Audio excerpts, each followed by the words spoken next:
Yeah.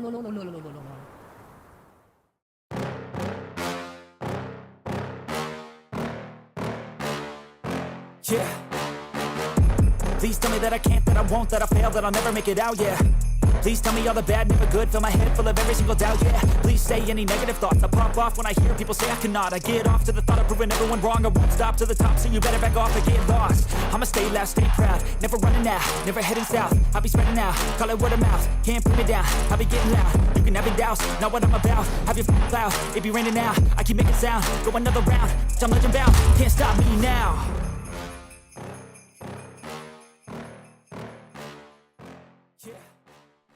Good evening, BENXT universe. Happy BENXTMAS to all of you. Welcome to this very special festive edition of BENXT, and as it's renamed this evening, Pip down the chimney, big man. You'll see in a minute. We've got custom arenas. I have painstakingly put festive hats on every single member of the roster, those who would allow me to do so. Some of them are humbugs. Slight issue in that anyone with long hair, you're not compatible with a festive hat, which means that largely our female roster is bold this evening. But try not to think too much about that. They look very festive, and we're happy about that. Oh yeah, here we go. It's Sunday night and you know what that means. It's BENXT time, my dudes. Benny, my dude. How are you? How was your weekend?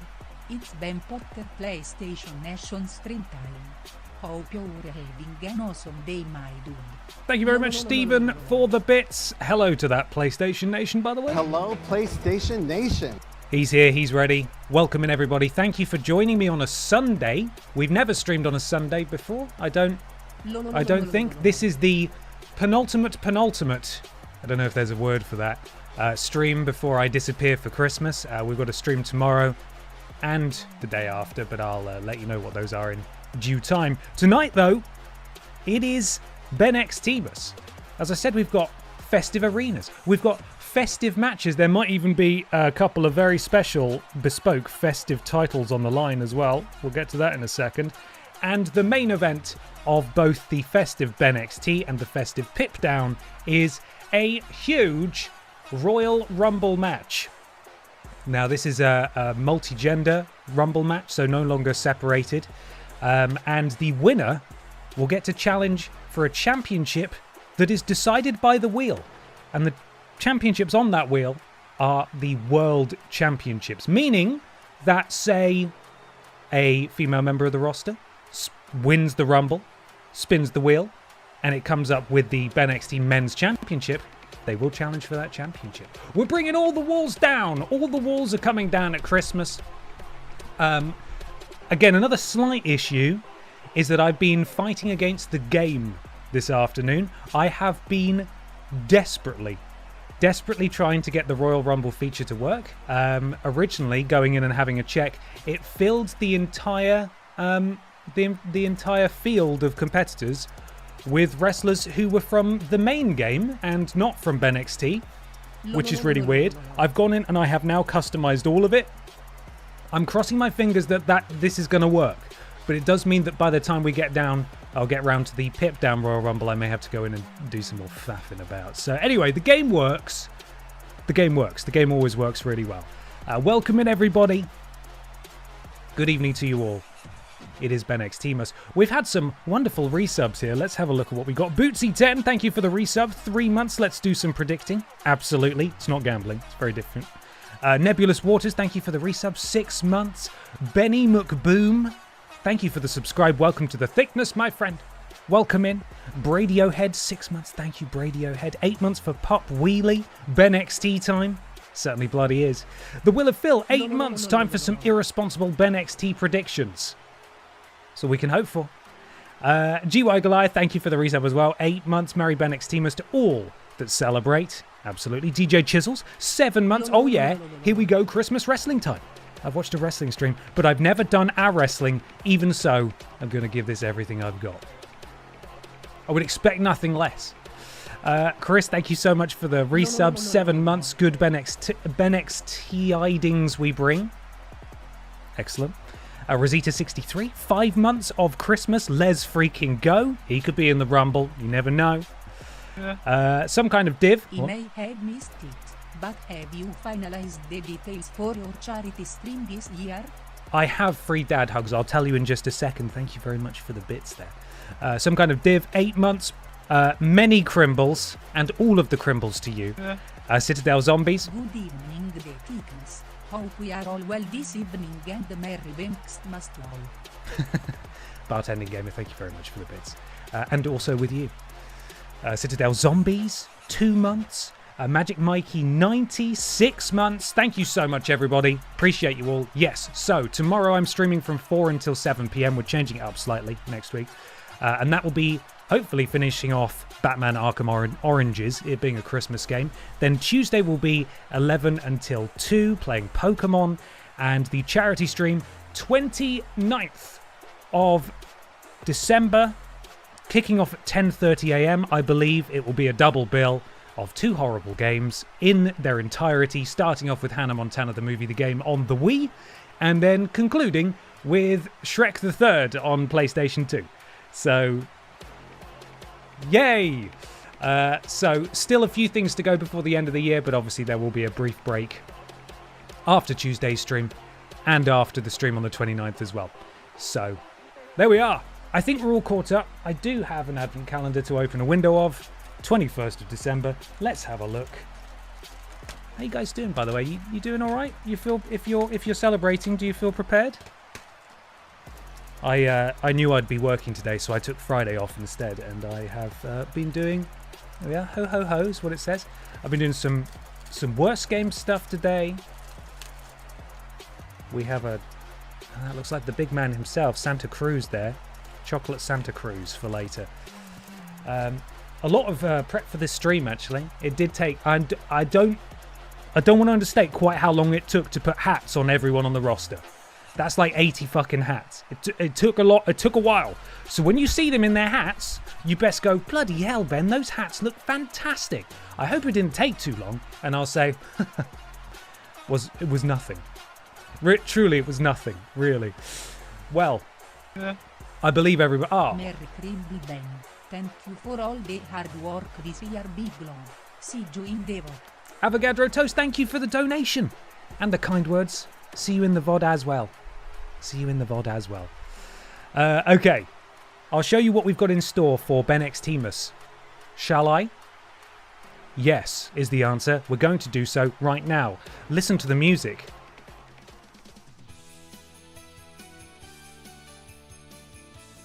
This also took me a while. Hey, Wheel, get out of here.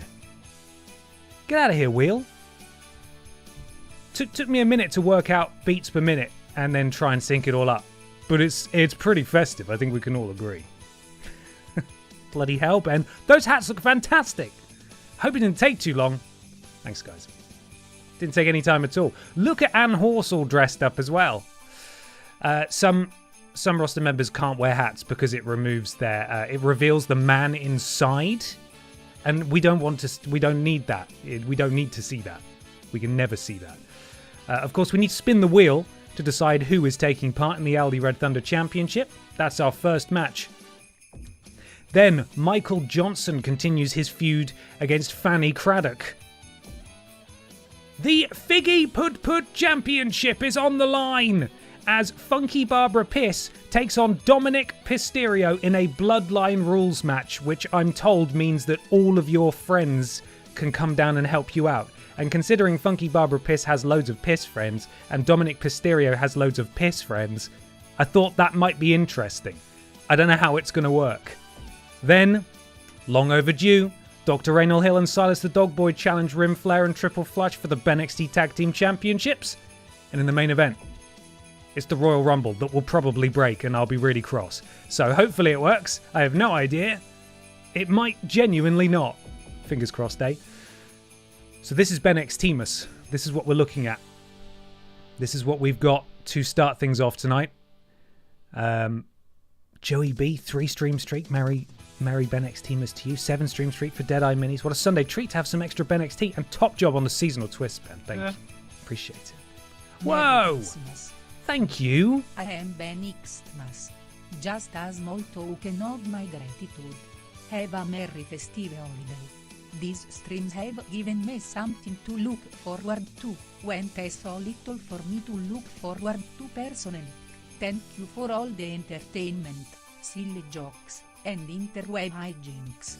Number 27, you are so very welcome.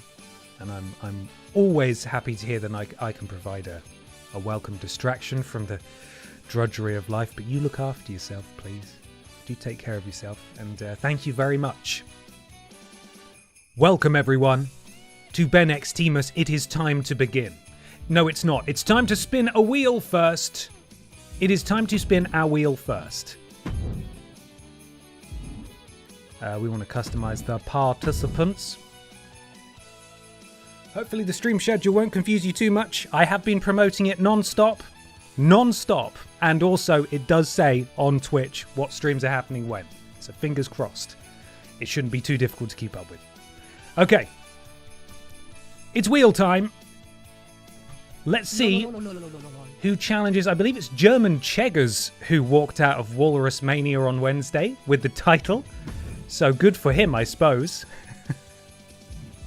Now let's get rid of some of the fields because I just put all the A's in alphabetically just to populate it. German Cheggers, you stay. You stay right there. Displaced 80, thank you so much for the resub. 8 months, merry everything, everyone. Exactly. Whatever it is you celebrate, you enjoy it or else. Okay. Wheel. Who is challenging? Let's find out.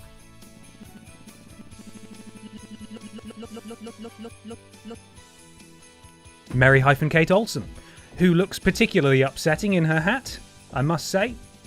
Something about the 1,000-yard stare. There we are. And also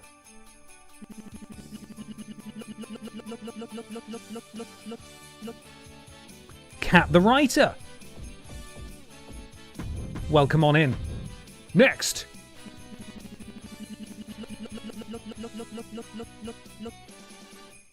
He's already got a belt. He's already bloody got a belt, but he's in here anyway. It's Seth Pissin Rollins. The wide champion, I believe.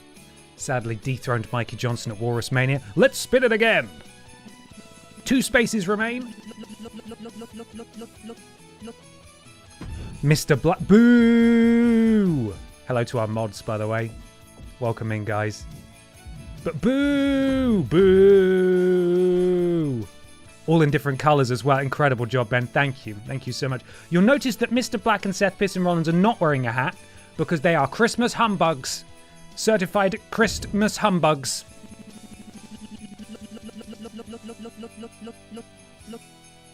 No! He can't keep getting away with this. One more time. It's Emma the Bear. God, we haven't seen Emma for a minute, have we? Emma the Bear. So there we are. I think I turned the title off. I need to put the title back on. Eventually. I'm seeing double. 2 Mr. Blacks. Right, customize participants. Turn on the championship. Aldi Red Thunder. There it is. Couldn't we have gotten green Grinch hats? No! You said specifically, when I asked you in-game, you said, hats, boo hiss. I won't have any of that stuff. Don't come near me with that festive cheer. Get out, is what you said. With all the pauses and everything. It felt very improvised as well in the moment when you said it. So, there we are. Even the bear's got a hat on.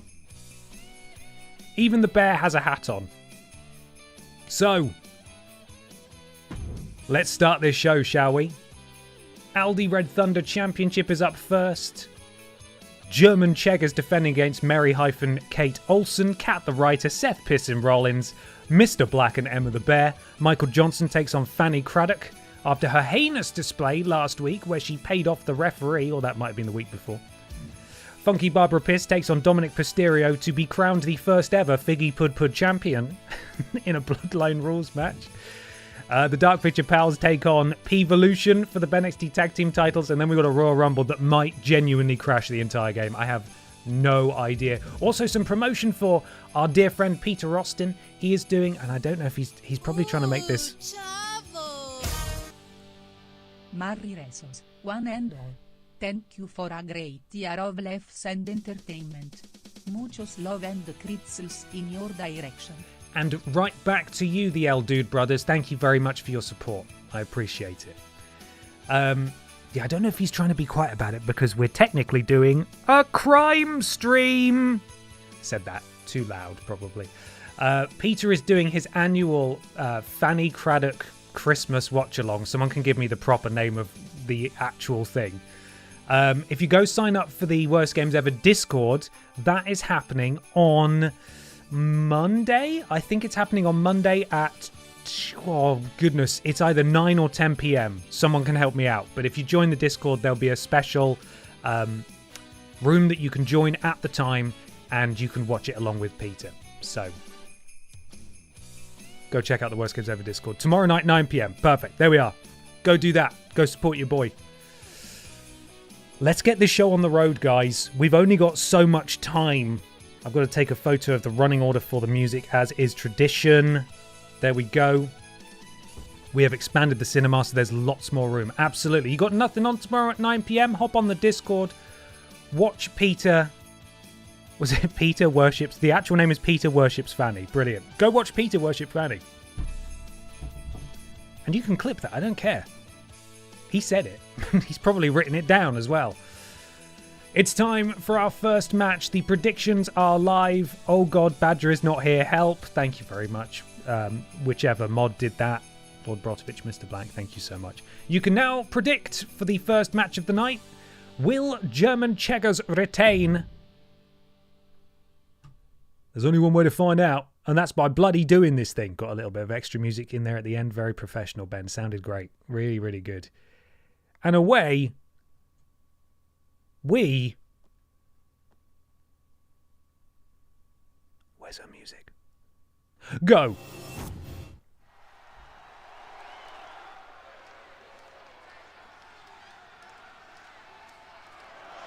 The following contest is scheduled for one fall and is for the All-Star Ring Total Championship!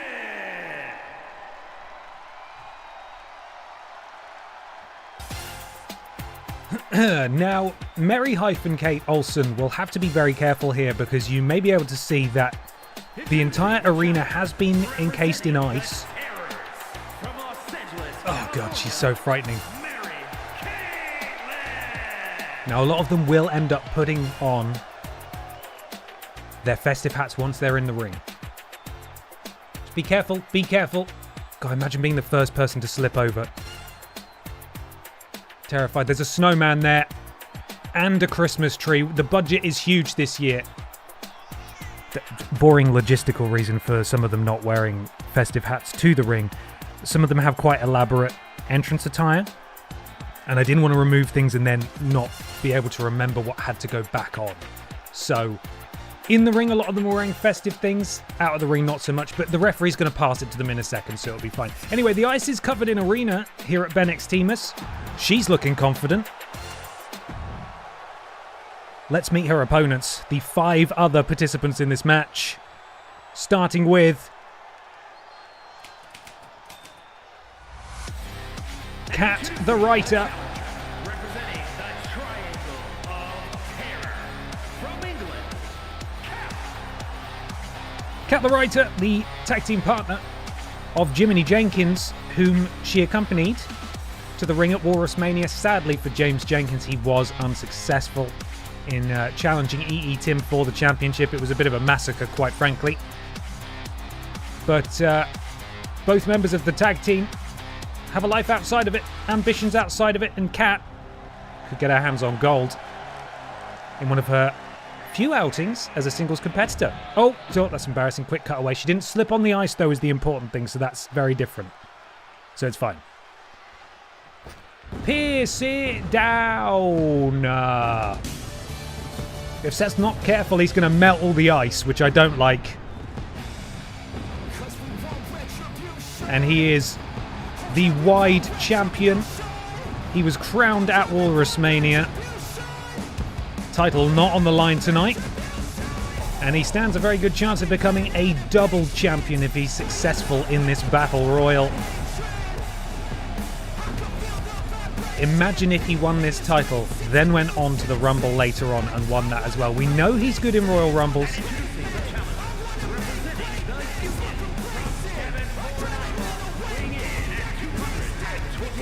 That's enough, Seth Piston Rollins. You've had enough cool entrance. You go away now. It's time for the champion to come out. Hey-ho! Another big Walrus Mania winner. He outlasted the field in a special bumper 8-person battle royal for the Aldi Red Thunder Championship. Representing Brot Means Bread, of course, the German group of wrestlers in BENXT, headed by Lord Brotovich. Joined by the Winkler. Trying to think of the other. Chab. BB and or Tina maybe as well, I can't quite remember. Can German Cheggers go back to back tonight with 2 Battle Royal victories? Now get your big foam thumbs downs out, because it's time for the Boo Boy himself. He managed to corrupt the pure heart of Tom Campbell by getting him to ring announce him at Walrus Mania. Boo! Mr. Black of the Mod Squad. Drowning Badger, his tag team partner, has managed to hold this championship before. Would love to join his partner in the record books. But tonight he goes it alone. And we have one more slot to fill in this Battle Royal. Let's get to it.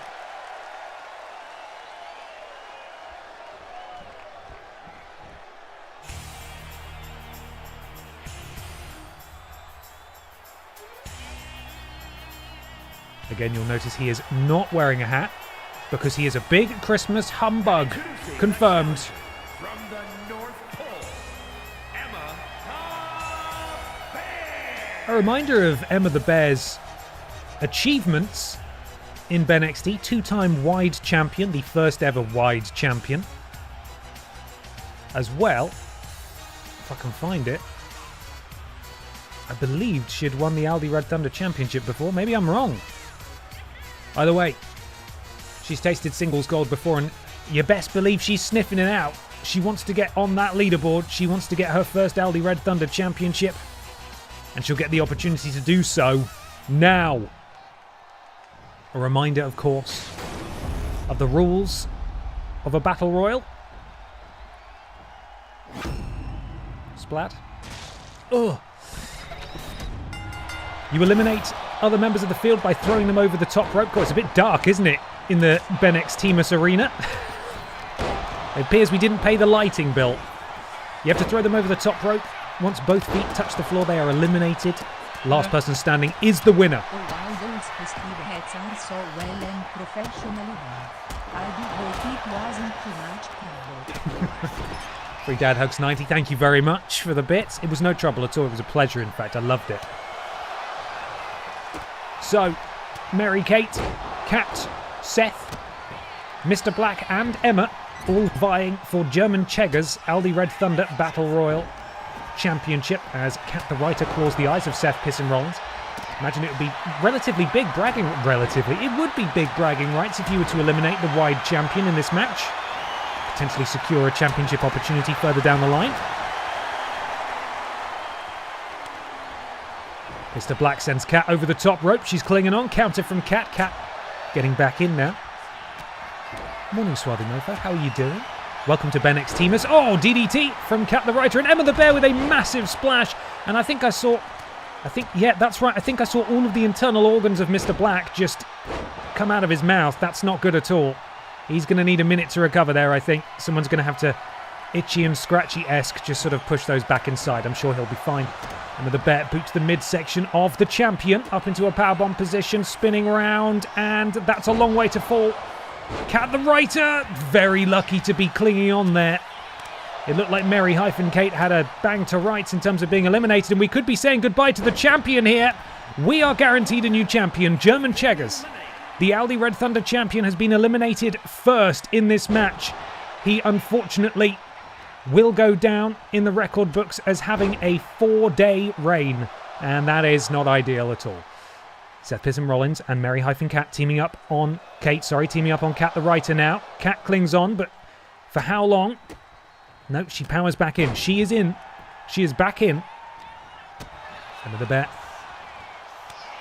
It's Emma fighting a Kat now.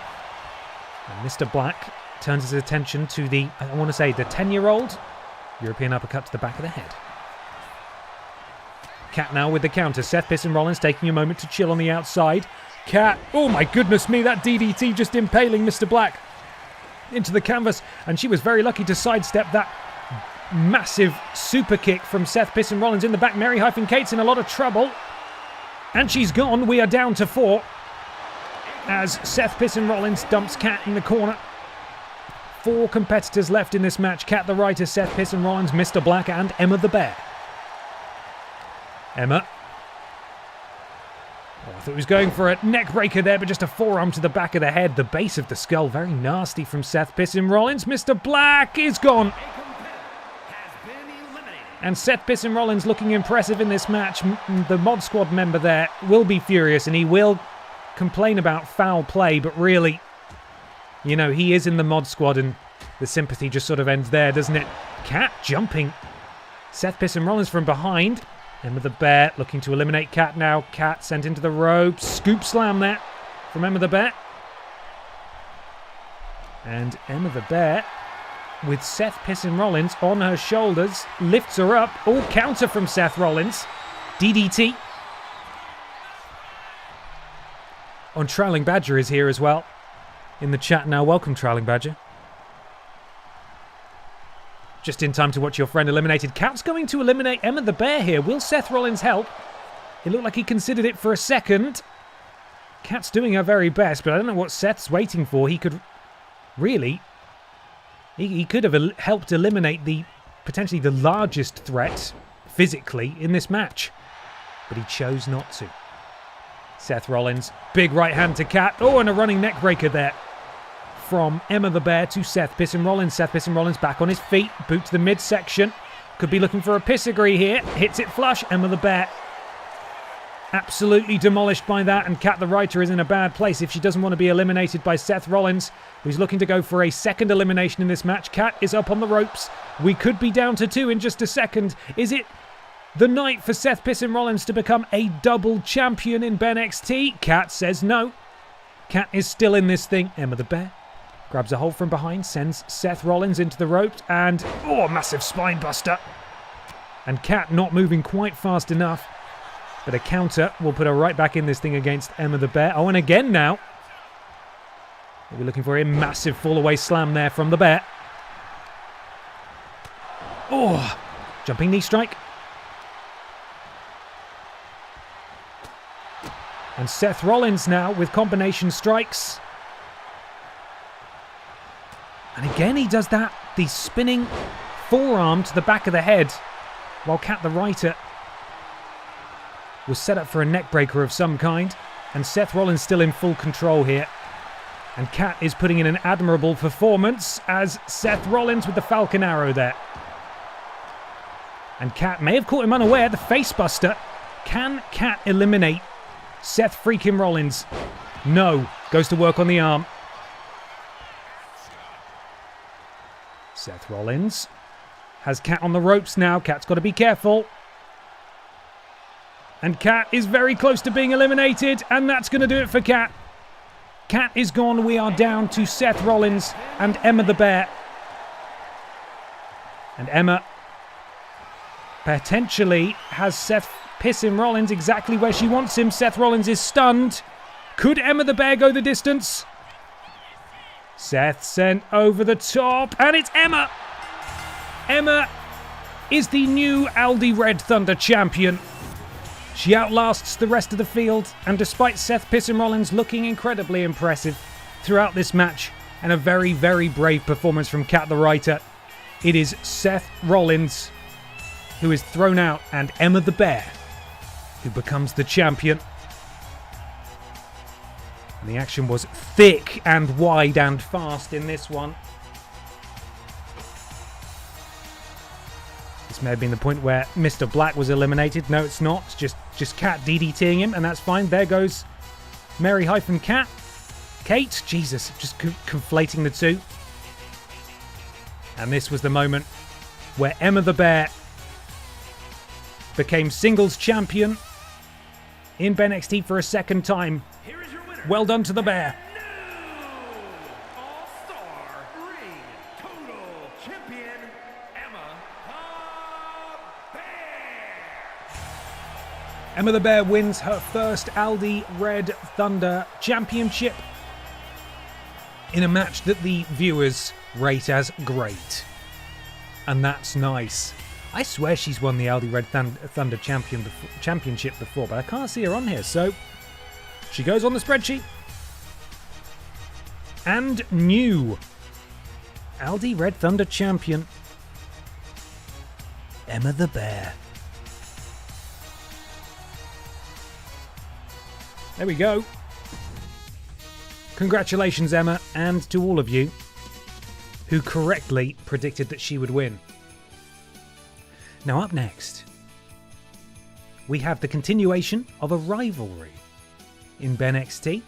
Now, this started when Michael Johnson was the wide champion. He is no longer the wide champion as of Walrus Mania earlier this week.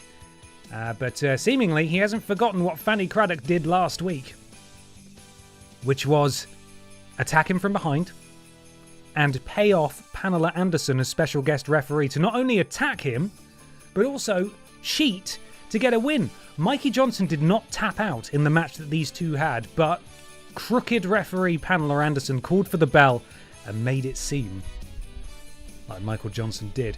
A shot at redemption here for big Mikey J. Now I don't hit my hand off the desk. I don't want to see what the rivalry is, but this match is up next. Michael Johnson and Fanny Craddock. One thing I did discover last week when I was playing his music really loud is that Michael's dog rap contains copyrighted music. So while I will continue to play it, I'm going to play it much more quiet than I was earlier, so that the computers don't realise, and that'd be nice. So, yes. Okay. Predictions are now live. I hope Mikey won't get cooked in this one. Wager those points! And let's do this thing. Michael Johnson versus Fanny Craddock is up next.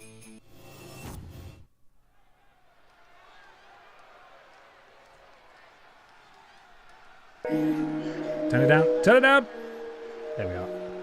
So the bots don't hear me. We got that doggy shit, nah, I ain't talking sexual. Walking round on all fours, they make me hit the floor. The roofers, you know I'm talking about roofers. Woof, woof, woof. Bring it down. I see them almost every day. You know I stop and say, hey. One-time wide champion. Competed twice recently for the Vidiots Championship, has yet to hold that title. He'll get another shot in the future. But tonight's not about a championship. Tonight is about bragging rights for Mikey Johnson. And I'm going to finish his entrance now, even though I love it, because I'm going to get in trouble with the computers again. 3-stream streak for our matter. Thank you so much. Boo! Evil Fanny Craddock.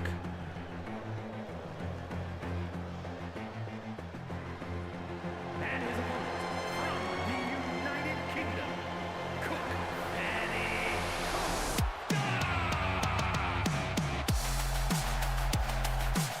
Fanny takes over the Worst Games Ever Discord tomorrow at 9 PM. Peter doing a festive watch along.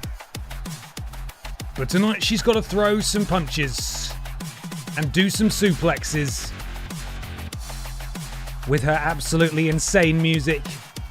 Can she double down on the brutality against Michael Johnson, or will Mikey get a measure of revenge against one of the most frightening chefs I've ever seen?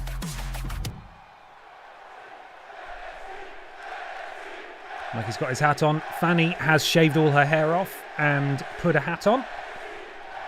You know, she's getting in the spirit, at least. You know, that's real commitment to shave all your hair, to wear a hat. Mikey with the... I can't get over how dark this arena This is. match is to win the love and affection of people. Oh, no. So it's more than just bragging rights then. Love is on the line. Love is on the line. Thank you, the LB brothers.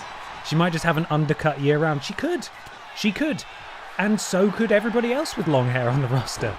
You will see some pretty disturbing stuff tonight, potentially. Wow, that isn't a very unique submission maneuver there. Because some of our wrestlers, for example, the cars that wear helmets, and those that have like big spherical heads with images on the front, the game deforms them, like it squeezes them in so that the hat can go on top. But for some reason, hair, you can't do that. That's not possible, which is really, really bizarre. Fanny. Oh, leg drop to the back of Michael Johnson there. This reminds me of the lighting in Sin Cara matches. Oh my god, I haven't thought about Sin Cara for a long time.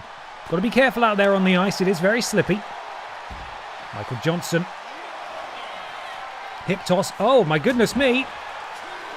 Stands up on the barrier there and catches Fanny unawares. And a knee strike. We need to get back in the ring before a count of 10. And you don't want to do too many moves on that ice, just in case you fall through it. BENXT presented tonight from on top of our river. Do not try this at home. Someone could fall through it this evening. No idea. And look at the athleticism of this 70-year-old woman. What age did we calculate her to be? 90s? If she'd be in her 90s if she was still alive. Fanny Craddock sent into the corner by Michael Johnson. Michael Johnson now spins around. Back elbow from Fanny with the counter at just the right time. Looks to roll up. Michael Johnson into the cover. Referee is there. Kick out at nothing. Too early for that. I think it was 116. Oh, she just caught the side of Mikey's ribs there. And now look at this submission. Now you could be saying, why doesn't Mikey just tuck his shoulder and sort of roll out of it? And that's a great question. You could ask that question a lot about wrestling. You just sort of have to go with it sometimes. There's just no way to escape. No way. Michael Johnson grabs a hold. Whoa, look at that. Sends Fanny across the ring, and Michael Johnson's starting to feel it now. It's being confident. I will not leave that hanging in the air there. Speaking of hanging in the air, Michael Johnson, the single chop there from the top rope. I like the grittiness. Christopher Nolan's BENXT. It's the Snyderverse. Mikey Johnson looks knackered. He's got Fanny on the ropes quite literally. Oof. Shoulder to the midsection will send Fanny down onto that ice. Again, I'm surprised she's not gone through it yet. Referee will start his count as Michael Johnson stalks Fanny Craddock from inside the ring. And Mikey's had enough. Him sliding to the outside, of course, will reset the count. And he's walked straight into a trap here because Fanny Craddock hits him with the bulldog. And Mikey could have gone face first through the ice there, but he has not. Fanny looking to press her advantage now. Oh, and just working on the arm. Fanny Craddock very nearly has her signature. That blue bar nearly filled. Michael Johnson has his. And now Fanny has hers. You get in that ring, you hit that signature. It could be all over. She tries to send Mikey in, but she doesn't quite manage to send him in the right place. Will this work to her benefit? It appears she is still able to take advantage of Michael Johnson climbing into the ring. Here we go. Michael Johnson countered the signature attempt from Fanny Craddock. Let's see if he can hit Fanny with his instead. Michael Johnson. Oh, Fanny slides through. Takes out the leg. And Michael Johnson's a bit embarrassed by that. I would be anyway. Michael Johnson sitting prone. Referee got in the way, and I think it confused the AI of Fanny Craddock there, who is now without a signature because Michael Johnson countered at just the right time. And this could be Mikey's signature here, the Fisherman Buster. He could have gone for the cover. He decided against it. Maybe he's going to go for his finisher straight away. No, I think he astutely identified that Fanny Craddock was slightly too close to the ropes. He may now go for the cover. No, he's not. And he left it too long, I'd argue. Fanny Craddock with the counter. Mikey Johnson countering back. And Michael Johnson could be going for the dog splat here. Oh! Snapdragon suplex. And what's Mikey thinking now? He's going for the score. Oh, he's going for the sharpshooter. This is Michael Johnson's finishing maneuver. I'm not really sure why. He's not got very good submission stats, and I think he knows that. He decided to let it go. He's instead going to go up to the top rope. He's going to fly like a pigeon. And quite frankly, he landed like one too. Off the pigeon splash. Is that going to be enough? Referee 2. Michael Johnson has put down Fanny Craddock in this heated rivalry. And he is successful here at BENXTMAS. This is the get farted on. He looks back at Fanny. He could have gone back for another attack, but I think he's decided maybe to be the better man. Oh, hang on just a second. Hang on just a second. Michael Johnson could have got a chase. Decided to get a ladder to hit Fanny in the face with instead. Literally any weapon of his choice under there. He got the biggest, heaviest thing and hit Fanny directly in the face with it. Oh, and now... Oh, body slam. Fanny Craddock crashing down on that ladder. Is he done yet? Oh, Fanny Craddock's back must be in agony. She's 116 years old, for Christ's sake. It wasn't enough to get revenge. Michael Johnson wanted to make a statement. And Fanny Craddock's already ancient bones. Dust after that. Absolute dust. Christmas is ruined. How's she going to cook now? Poorly? Question mark? The answer is probably yes. Come along to Peter's Fanny Craddock watch along on the Worst Games Ever Discord tomorrow at 9 p.m. It's in my way. Price to pay. We move on. Because the Figgy Pud Championship is on the line. Doesn't it look delicious? No? Good. Why are we still eating these? They're horrid. If I wanted sultanas, I would have them. Okay? Okay? God. Stop putting it in stuff. Funky Barbara Pierce, representing the Piss family, takes on Dominic Pisterio, representing Undisputed Era. These two families, as I've mentioned before, at odds with one another. Technically part of the same family, but the Undisputed Era are the distant cousins. They don't have the noses, but they do have the hair and the tattoo. Now, yeah, Funky Barbara has also foregone her hair tonight so she could wear her lovely hat. Doesn't she look nice? Yes, she does. She looks lovely. She looks fantastic. This is a Bloodline Rules match, which is a traditional match in that you win via pinfall or submission, but it specifically puts emphasis on calling in your friends for help. Seeing as these guys both have a full complement of Piss family members at their disposal, I thought it might be pretty interesting. Or it might not work at all. I'm willing to bet it's the latter, but we'll find out together, won't we? We'll find out, because I've never done this match before, so we'll find out how it goes. I haven't a clue. And you'll see, of course, Dominic Pisterio, not in the festive spirit. Bar humbug, refusing to wear a hat.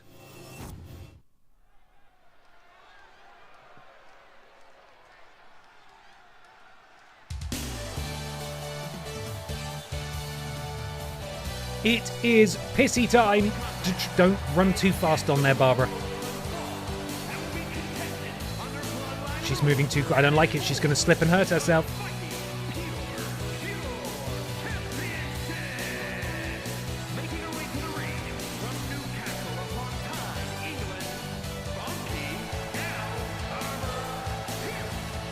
Funky Barbara Piss enters this match for the Figgy Pud Championship. Of course, the winner of this will hold it all year, because we're not going to defend it in the summer, are we? So, huge bragging rights here to come out holding the title at the end. She shaved her hair, there we go, and now she's got her hat on. Boo! The Undisputed Era's Dominic Pisterio out next. Once again, I have absolutely no idea how this match is going to unfold. Dirty Dominic Pisterio, Funky Barbara Piss Bloodline rules match for the Figgy Hood Championship.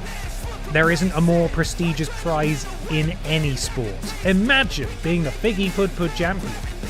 I can't even picture it. The fame, the prestige that comes with that title. Crazy. Little bit of pud. They didn't say there'd be custard. Let's get this going. I have no idea how this is gonna go. Look at that belt. It is yum scrum delicious. Splat. There's the custard. And there is the title. Referee, I think we're about to have things explained to us now. No, he's gone. Oh, God. We had Mike Rome in there with the microphone and he disappeared afterwards, so never mind. Both competitors are ready. The bell rings. Oh, we're being told. Okay. Right, so presumably they're going to do this, not me.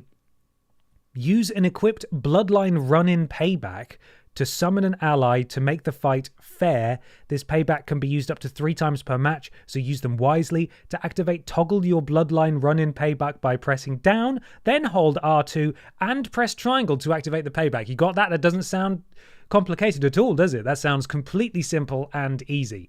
I'm going to trust them to do that because I'm not playing.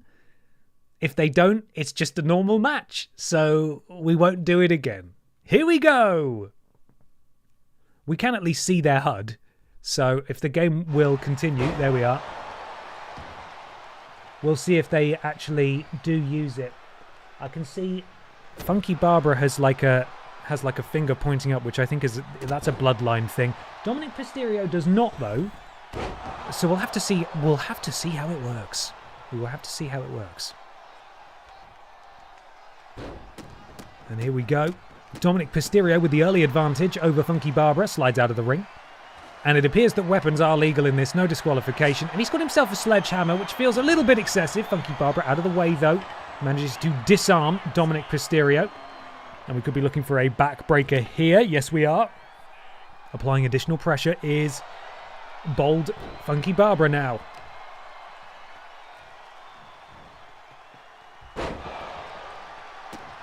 Gut wrench powerbomb from Funky Barbara to Dominic Mysterio. Elbow is dropped. And Funky Barbara starting to roll now. Dominic Mysterio springing straight back to his feet. And I believe we're now going to start slapping and punching each other. Big chops. And a counter from Dominic, who appears to be in full control here of Funky Barbara. But massive blows being exchanged here. And now Barbara with the upper hand. Calling for a shot from Dominic. She fires back a salvo of her own. How long will this go on for? I have absolutely no idea. And a big right hand. And it seems Dominic was the one who came out on top there. And then raking the eyes of Funky Barbara. Forearm to the back. Sends Barbara into the ropes. And beautiful head scissors takedown there from Dominic. And Dominic now. Oh, hang on a second. We have our first interruption of the match. It's Commander Piss has come out to help out. Oh, it's a piss-warm stunner from Commander Piss, and Pistian Cage is interfering on behalf.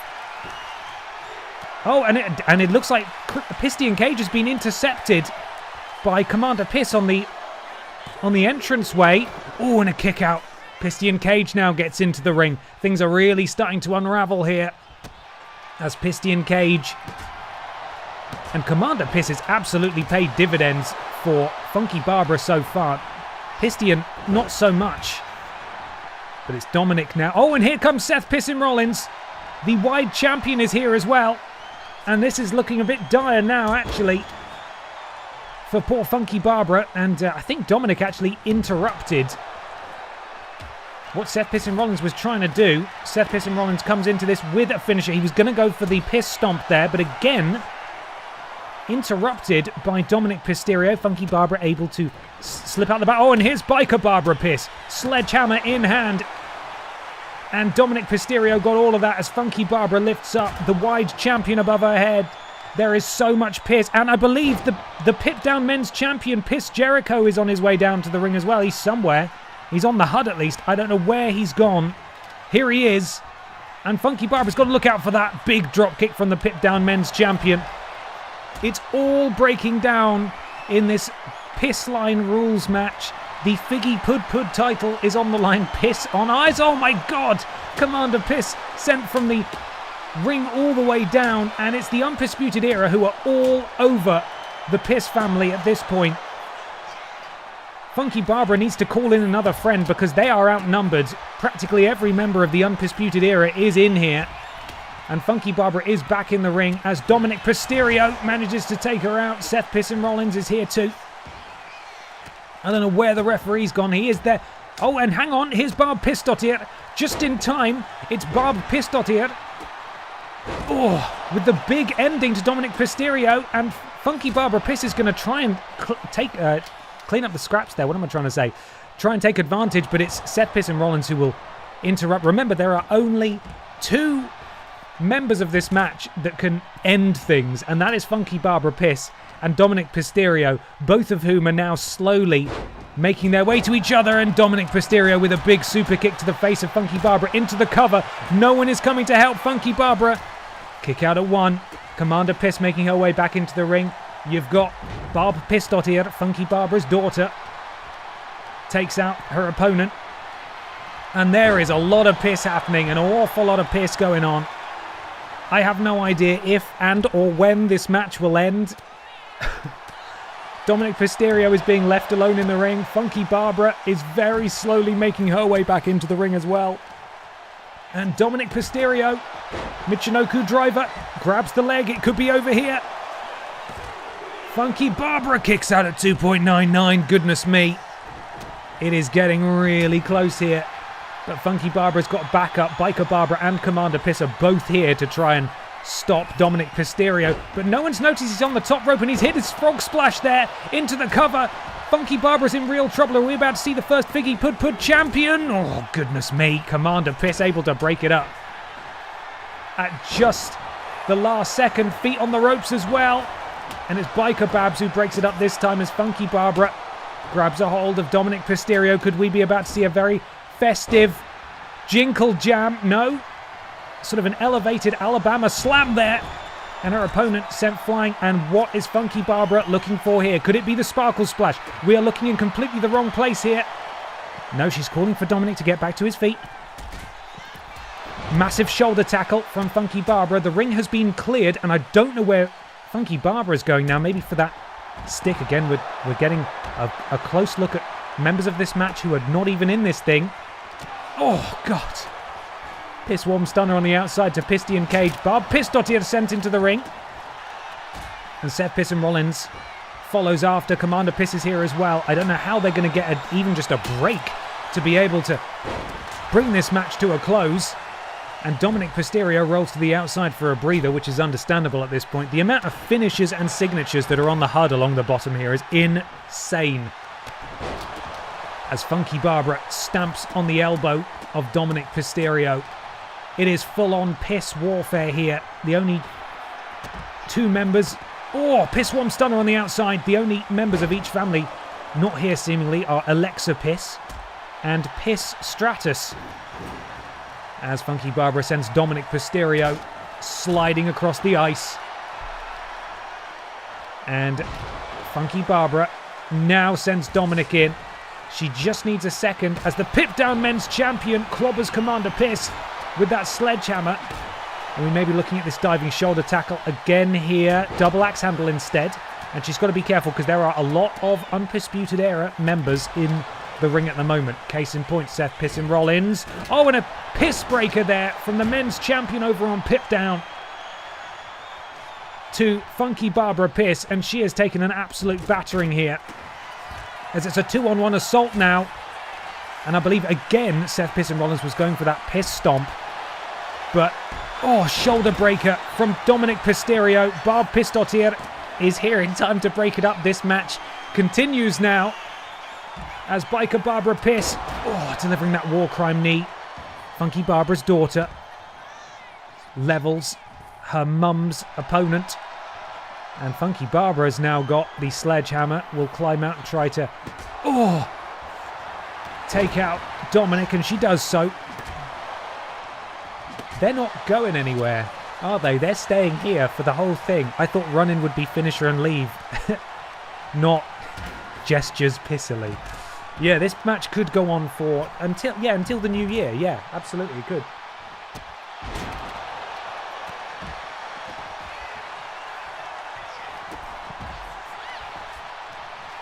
BENXTMAS is all about family. That it is. Oh my God, a massive splash and a piss-agree to Biker Barbara from Seth Pissin Rollins on the outside. The only place this match can end is in the ring. And I don't know what incredible factor of things will... Oh, there's so many Undisputed Era members in the ring and they will break up that pin immediately. Funky Barbara is all on her own.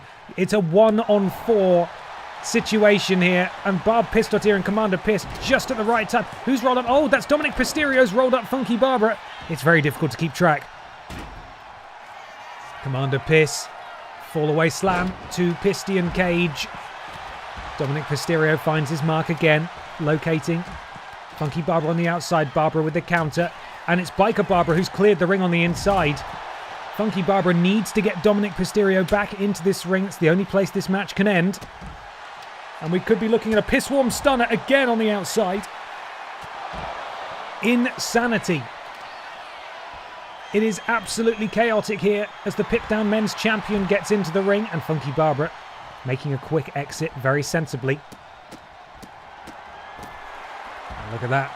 The deadlift spins him around like he's a child, up on her shoulders into a powerbomb position, and then with a spin-out, sit-out powerbomb to Dominic Mysterio as well.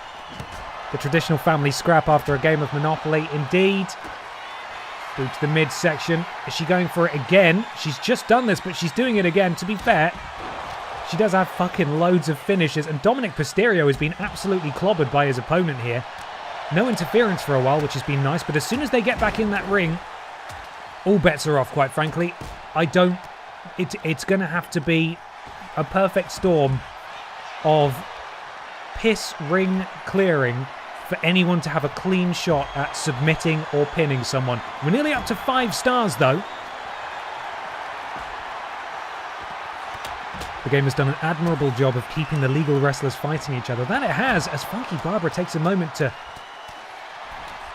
brag here. Piston climbing in. She's got to keep an eye out on Piston, and Piston Cage grabs a hold, and Dominic Mysterio throws a chair at his... Oh, what are we looking for here? Oh, code red. Dominic Mysterio threw a chair. Oh, and then Seth Pissin Rollins with a sledgehammer as well. Where is the Piss family? It is Undisputed Era, wall to wall here in this ring, and Funky Barbara is all on her own. She just can't get a break. Dominic Mysterio is calling for something. We could be closing in on the end here. Combination strike super kick from Dominic Mysterio. He gets Funky Barbara back to her feet very quickly. Counter from Barbara. Slap. She's pissed off. We've got a piss-agree on the outside. Presumably something's happening in the ring. Would love to see it. We didn't get to see it because we looked at something else instead. Is this Barbara's opportunity? Is she... No, it's Piston again. Piston Cage breaking up the pin. I thought that was it. We had no idea what was going on because the game gave us a terrible view. My God, we are up to 5 stars now. And this match continues. Both legal members of the match are just down, just taking a minute. But it's Dominic Mysterio who's back to his feet first, and he is in the ring, sledgehammer in hand.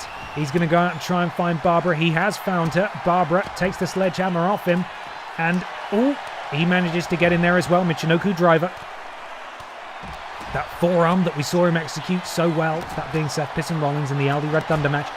And I don't know what is left of either person in this match. This is absolutely brutal. I also don't know, seriously, how this match will ever end.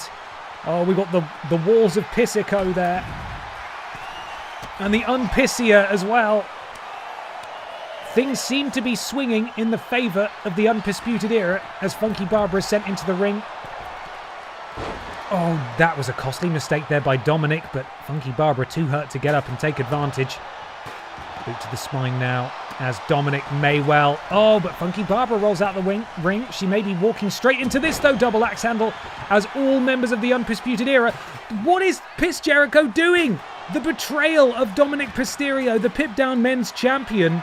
Piss Jericho just interrupted a pin attempt from Dominic Mysterio, and that surely would have been it. They had the match won. No idea what Piss Jericho was thinking there. And Barb Pistortier makes her way back into the ring, intercepted by Seth Pissin Rollins.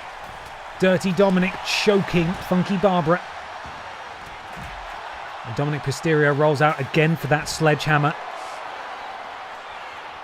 I have to work tomorrow night. I'm sure it'll be over soon. Neckbreaker landing on the sledgehammer. Funky Barbara with the big ending on the outside. This could be it. Dominic Mysterio's done it. Dominic Mysterio has done it. He had that rare moment where the ring was finally cleared. And that's all it would take. These two competitors have been through absolute hell. Not just from each other, but as soon as they turned their backs, they got attacked by a member of the other family. All it took was Dominic hitting one significant move, and Funky Barbara was out for the count. And your new and first ever Figgy Pud Pud champion is Dirty Dominic Mysterio. And the Undisputed Era will celebrate with him. Dirty Dominic Dominguez.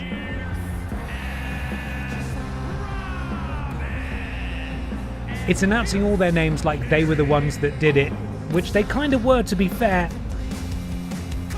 But your new Figgy Pud Pud champion is Dirty Dominic Mysterio.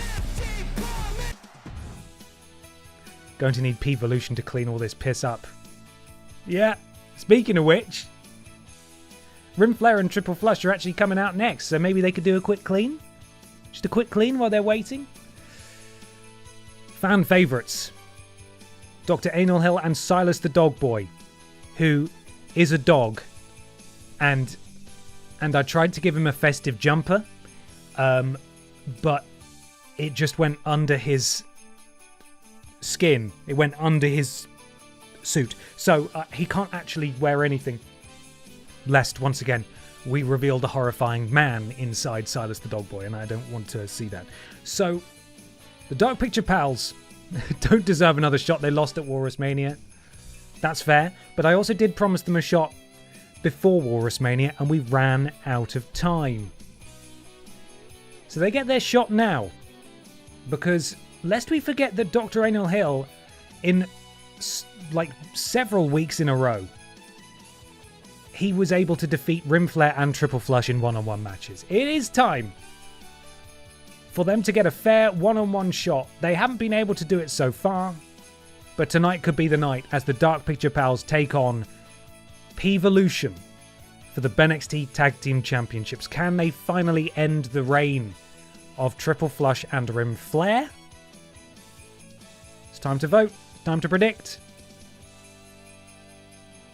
Because we're going to do this thing. Dr. Hill is a superstar. Silas sucks. Yes, now, controversially, Silas the Dog Boy did end up preventing, was it Trowling Badger, from removing Rim Flare from the ladder at WrestleMania, resulting in a retention for P-Volution. People didn't like that. That's understandable. But maybe it's because he knew he had a one-on-one. I can't justify it. It was a terrible decision from him. I don't know why, okay? Either way, they're going to challenge now. So let's do it. Paul Painting Plastic 5-stream streak. Thank you so much. Getting ready to sing. Get ready, everybody.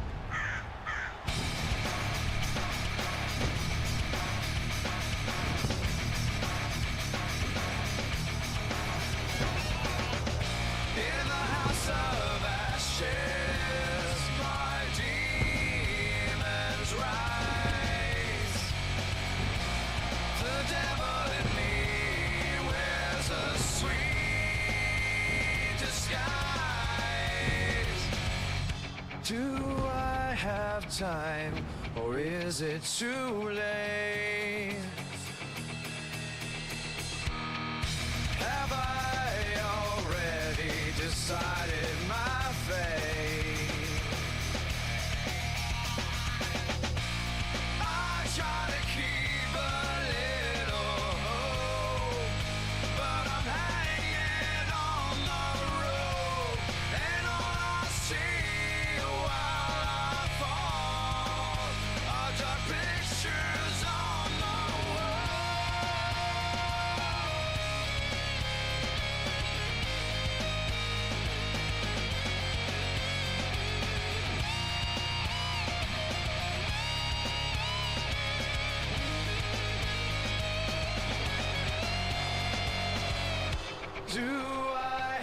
time, or is it too late?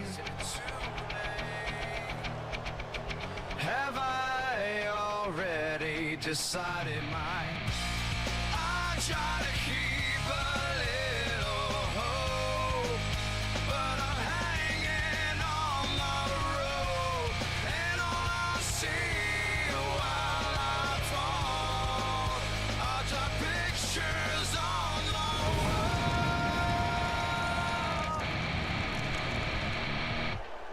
Is it fourth time the charm?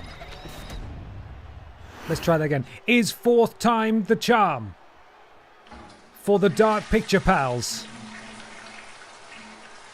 as they meet their age-old rivals, Rim Flare and Triple Flush, representing P-Volution, led, of course, by the BENXT champion EE Tim. Nobody has been able to stop them so far, except in non-title matches, in which instances the Dark Picture Pals have demolished them every single time. But for some reason, when the titles are on the line, they just can't do it. Will that stay true this evening, or will it finally be the Dark Picture Pals time? More like Dork Picture Pals. Wow, the heel turn seemingly is taking place. Several members of the BENXT universe no longer thrilled with the Dark Picture Pals after their performance at WrestleMania.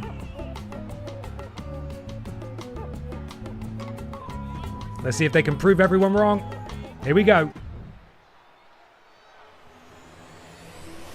There they are.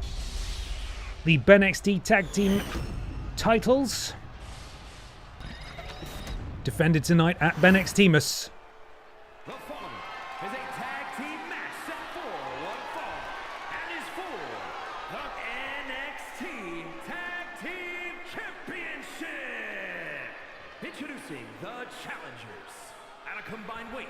Dr. Enel Hill is wearing 170 pounds. a festive hat. Silas the Dog Boy is incapable of doing so. And Dog Boy, the dangerous who cost them at WrestleMania. And then on the other side of the ring, of course, you have the champions. Silas the Dog Boy cropped off, as is tradition. And neither of these guys feeling very festive. 520 pounds. Refused to dress for the occasion. In their own words, we already have gold.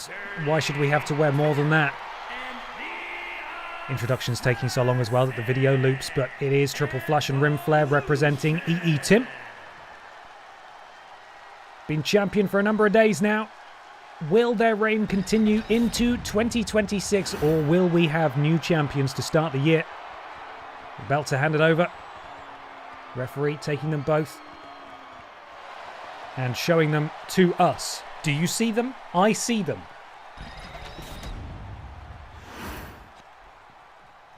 And it appears Dr. Enel Hill will be starting things for his team. Rim Flare on behalf of the champions. The bell has rung and the titles are on the line now. As Dr. Hill with several strikes and then a DDT to Rim Flare. And the psychological advantage has got to go to the Dark Picture Pals, especially when you consider, as I said, Dr. Hill has single-handedly dispatched both members of the team on multiple occasions. Rim Flare with a suplex to Silas the Dog Boy. Sean Wallace 3, thank you so much for the resub. 8 months. How are you? Thank you for joining me this evening. Rim Flare rolls over Silas. Could be going for an early cover here. No.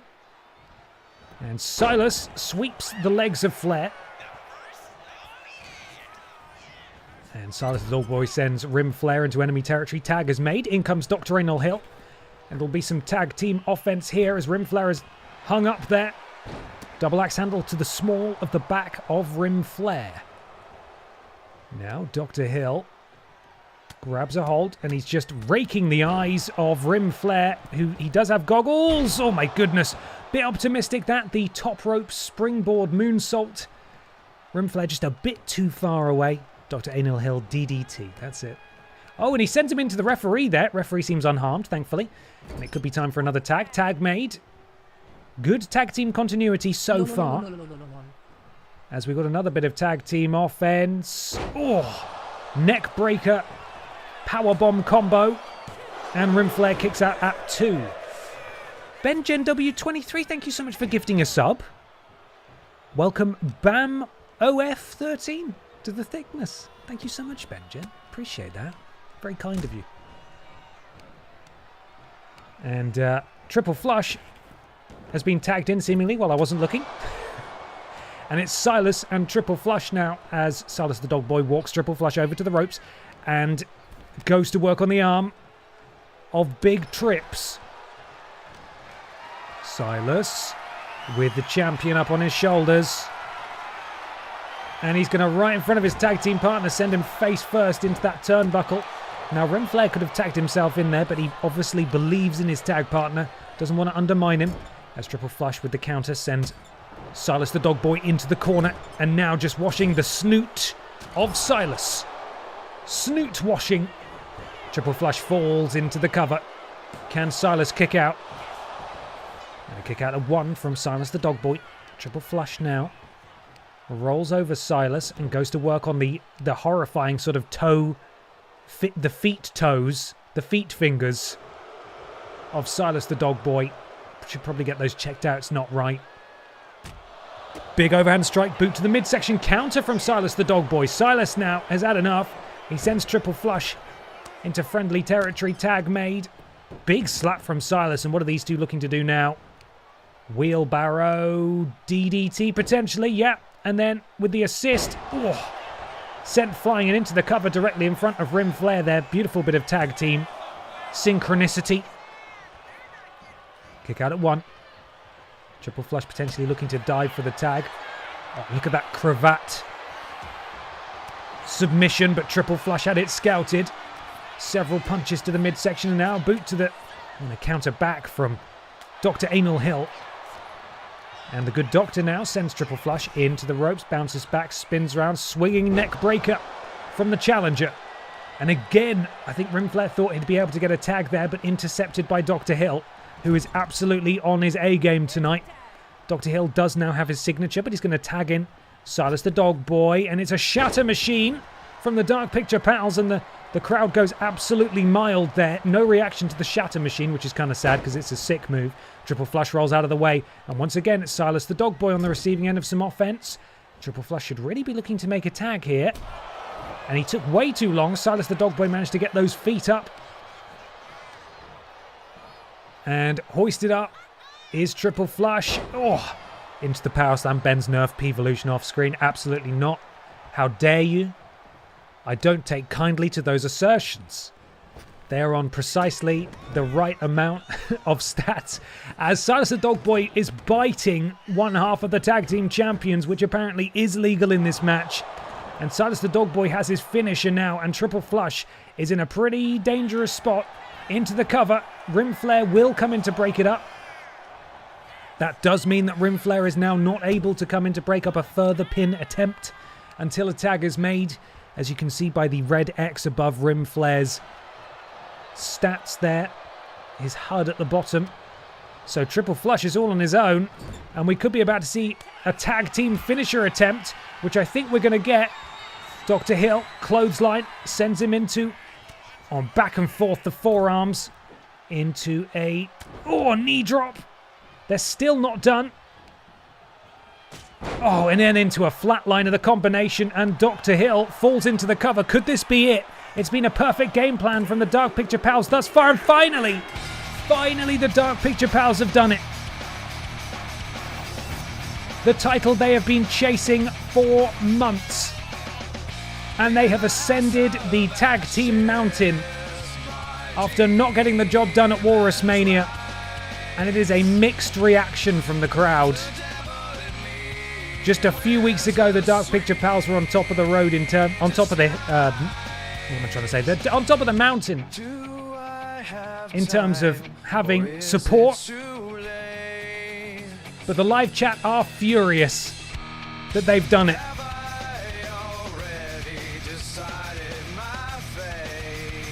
This is a very natural heel turn.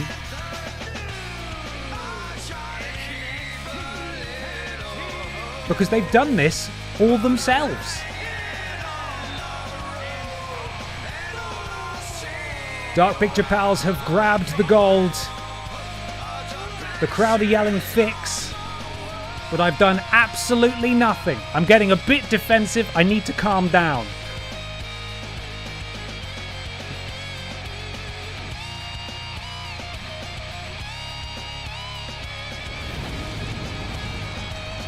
Wait, why do we hate DPP now? I'm happy about this. I'm just as surprised. I don't know, there's a very vocal anti-Dark Picture Pal presence in chat tonight. The Dark Picture Pals are your new BENXT Tag Team Champions. Man, I'm a bit gutted about that. Thought people would be happy to see that. Never mind, we move on. It is time for the Royal Rumble.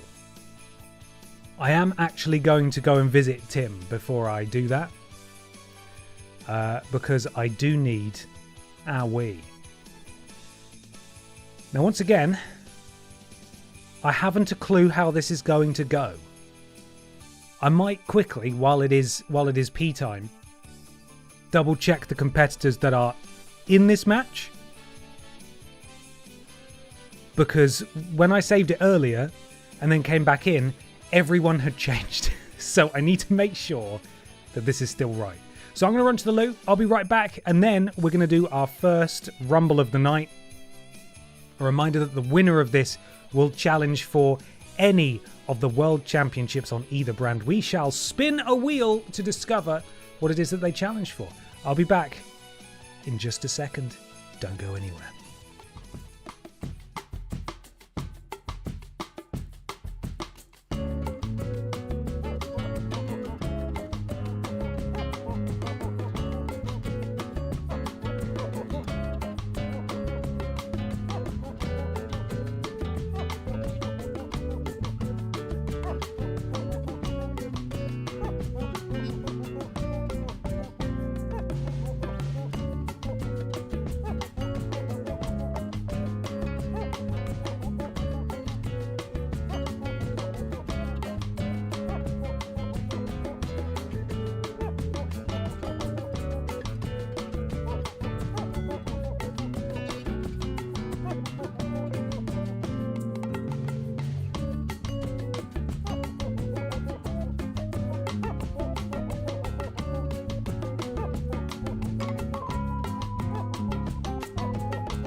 Okay. I think everything is as it should be. So fingers crossed we should be alright. The wrestlers in this match should only be from BENXT. And there shouldn't be anyone who isn't a BENXT wrestler, as in like a real wrestler. We had all sorts of real wrestlers in there before when I checked, and I don't know why. So, there we are. Trillion Jones, thank you for the resub. 8 months. Gonna have to VOD this one, but just had to pop in for a quick pre-Crimbo resub. Hope everyone has as good a festive period as is possible in their particular circumstances. Absolutely. Very well put. Thank you so much, Trillion. Appreciate it.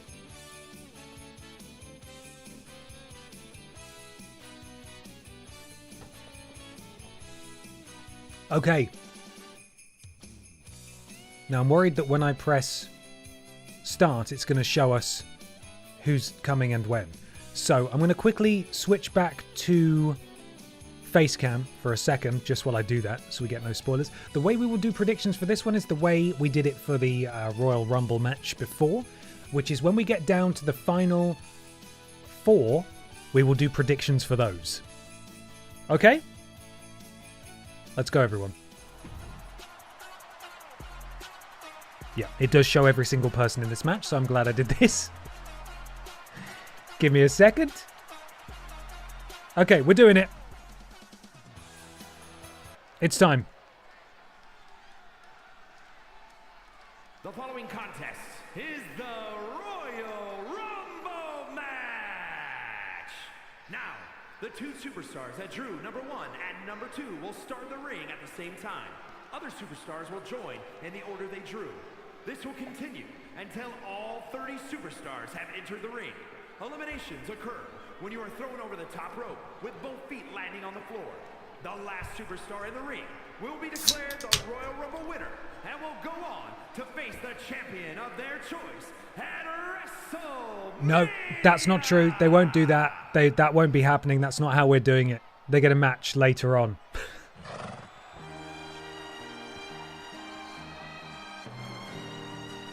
And out first, they drew the number 1 slot. It's Ann Horse who will kick things off here.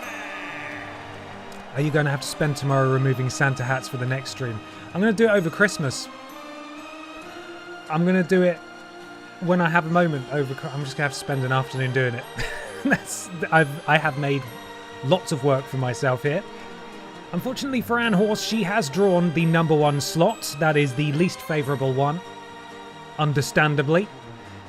If you're unfamiliar with the rules of a Royal Rumble, as Mike Rome just explained, it's essentially a battle royal that runs for 30 different people. We start with 2 in the ring. Every few seconds, a new person will join until the ring is full. And once they're eliminated, another person will join. 30 people will participate in this, and let's see who is joining Ann Horse in the number 2 slot. Also not ideal. Looking festive. Oh, and look who it is.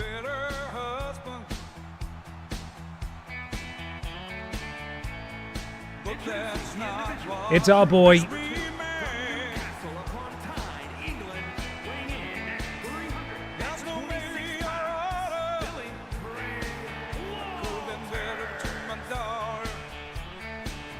Billy Ray Walrus has drawn number 2.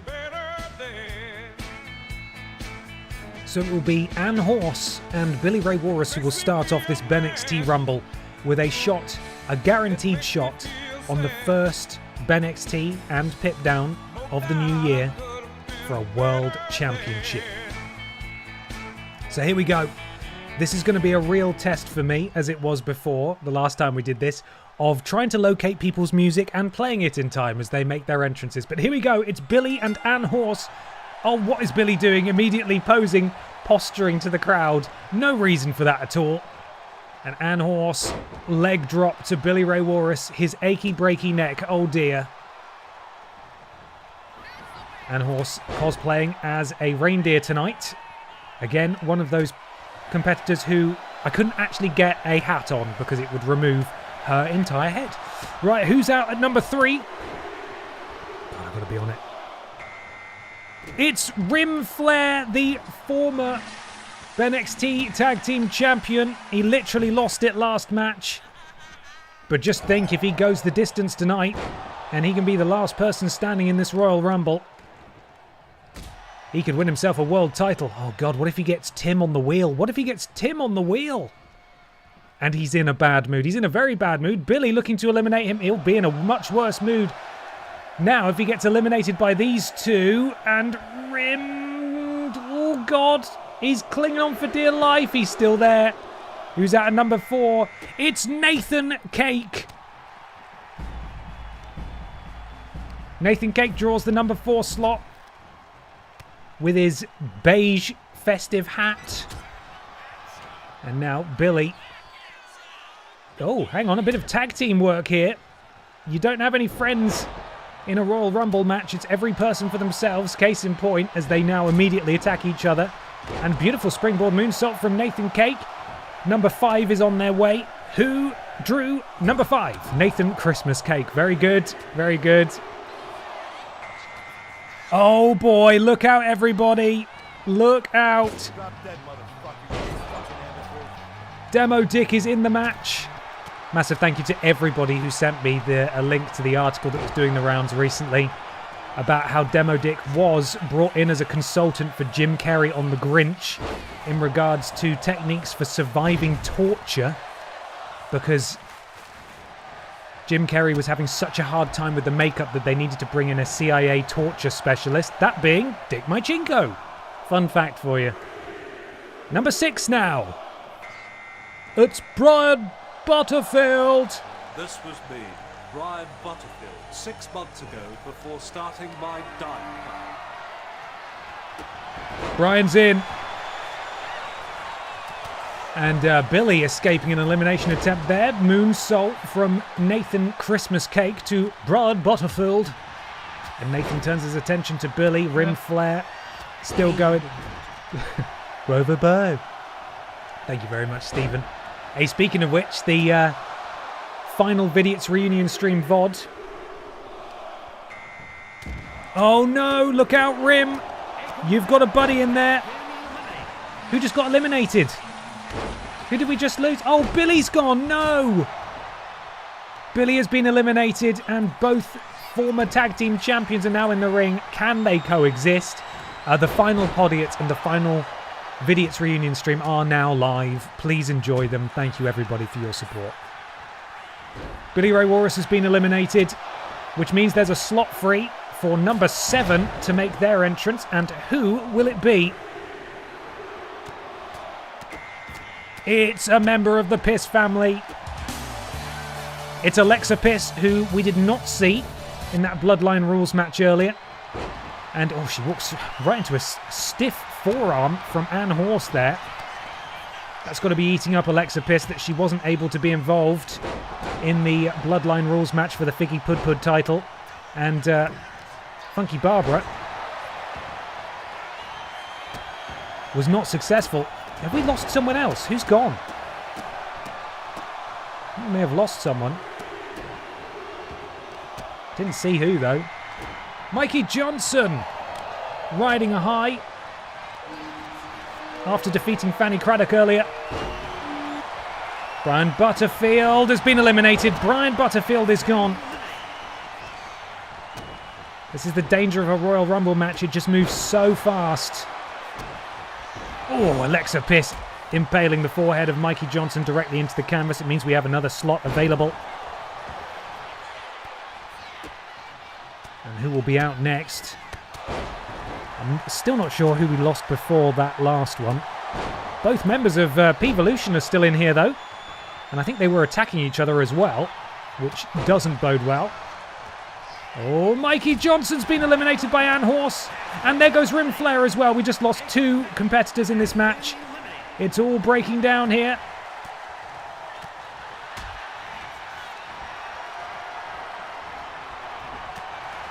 Dick Mychinko slips out the back door. Takes out Nathan Cake at the ankle. And triple flush now with a knee breaker to Dick Mychinko. 4 seconds until the next participant comes out, and it is Piston Cage representing those dastardly Undisputed Era bunch. And he immediately goes after... Oh my goodness, it's a big night for the Undisputed Era as he immediately eliminates Alexa Piss from rival family, that being the Piss family, of course. Demo Dick now potentially looking for an elimination on Nathan Cake. Nathan Cake sent into the corner. And Demo Dick now going for the elimination. 10 seconds until we get another person out here. Nathan Cake clinging on. Nathan Cake is gone. And it's now time for the other Michael to make his way out here. Oh, and there goes Ann Horse. The number 1 entrant has been eliminated. She did well to last as long as she did, quite frankly. As I think for the first time, the Undisputed Era are fighting P-Volution. I don't believe these two piss factions have actually crossed paths as yet. Oh! The former two-time BENXT champion Demo Dick sent for a ride, and now out comes... Oh, here he comes again. Bloody hell. It's Mr. Black. In finally here. BENXT time, baby. There we are. I found the music eventually. Zara Richard, welcome in. Thank you for the bids. Oh, there goes Triple Flush. Mr. Black immediately eliminates Triple Flush. Oh, and that massive Superman punch from Demo Dick. As Mr. Black has Piston Cage up. He's not going to powerbomb him straight over the top rope, is he? No, he's going to send him face first. Michael Jugson has been eliminated by Demo Dick. This has been a brutal flurry of eliminations here. But finally, Piston Cage has some. What am I trying to say? There's a friendly face. There's a friendly face. The BENXT Wide Champion, Seth Piston Rollins, is here. Mr. Black on the receiving end of an elimination attempt. Seth Piston Rollins looking to eliminate Demo Dick, and Demo Dick has taken quite the beating so far. Could be a simple job for Seth Rollins if he's able to get him up, but Demo Dick powers out. He does know how to endure torture after all, lest we forget. And it's not going to be long until the next person comes out. And it's Blast. It's Blast. Blast Games is here. And immediately walks into Piston Cage as Seth Piston Rollins goes for a second elimination attempt on Demo Dick. And I think Piston might be looking for a spear here. Oh, but Mr. Black intercepted it. I'm not really sure why. Scoop slam from Mr. Black to Piston Cage. The field is filling up again. In 5 seconds we get another person. Who's it going to be? It's Hannah Montana.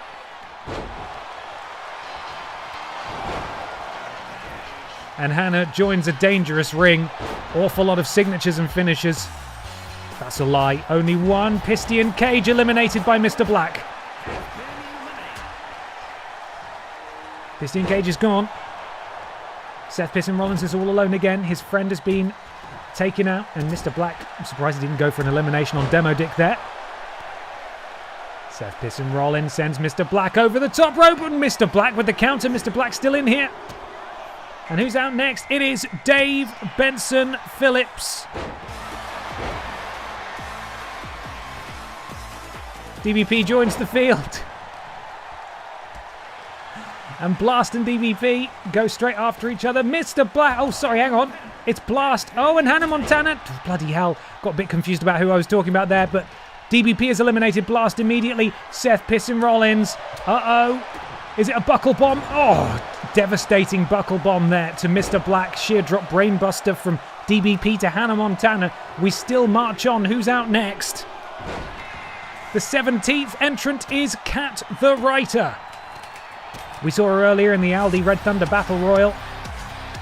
She's had a minute to come to sort of collect herself potentially after that loss earlier tonight. And she's already been in this environment, so she's probably the most warmed up, along with Seth Piston Rollins, who we know is very good in Royal Rumbles, based on his prior performance. I think Demo Dick might have had a shot at eliminating him right there, but it may be Demo Dick who's going for a ride instead. And actually, Hannah Montana saved Demo Dick, although she's going after him now instead. And it's Ms. This Legs who draws 18.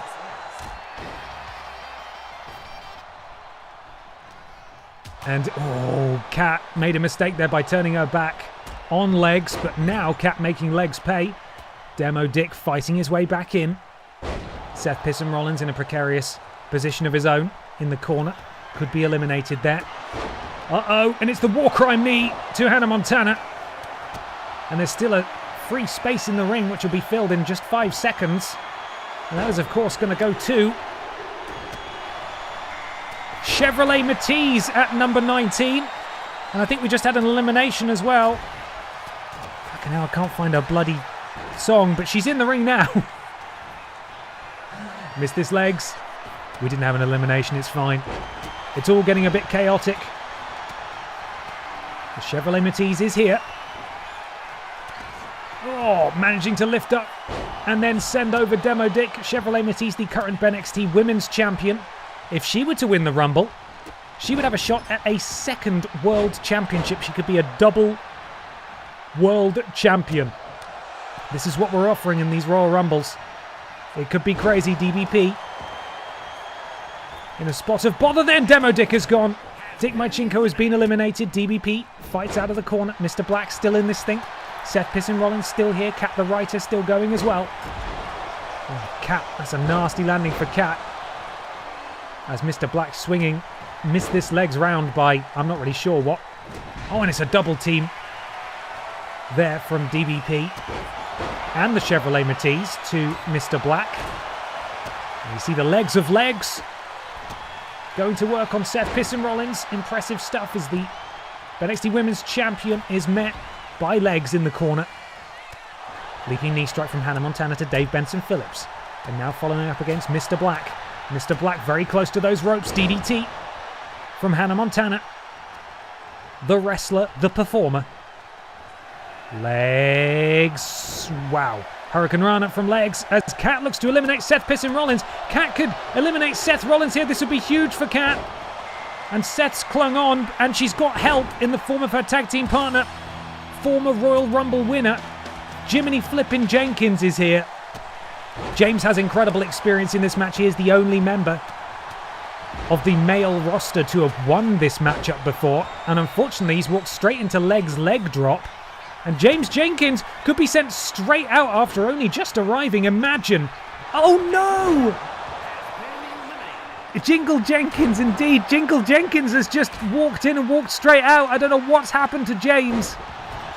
Clearly management has done a complete 180 on James. His push is fully at an end here as Mr. Black and Kat the Writer are nearly eliminated in their own right. Oh my goodness me, poor James Jenkins. He didn't even stand a chance there. DBP sent over the top rope and he's gone. Legs eliminates DBP. And Mr. Black sent into the corner Hannah Montana. Boot to the midsection. What's she looking to do now? Springboard drop kick to legs. Hello, Batman fan Drew. How are you? And the BENXT Women's Champion tries to take out Hannah Montana, but misses. And Hannah Montana now could be about to eliminate the Chevrolet Matisse, if indeed she can. We're closing in on the final few entrants in this Rumble. 5 seconds until we find out who comes out next. It's Steven Seagull.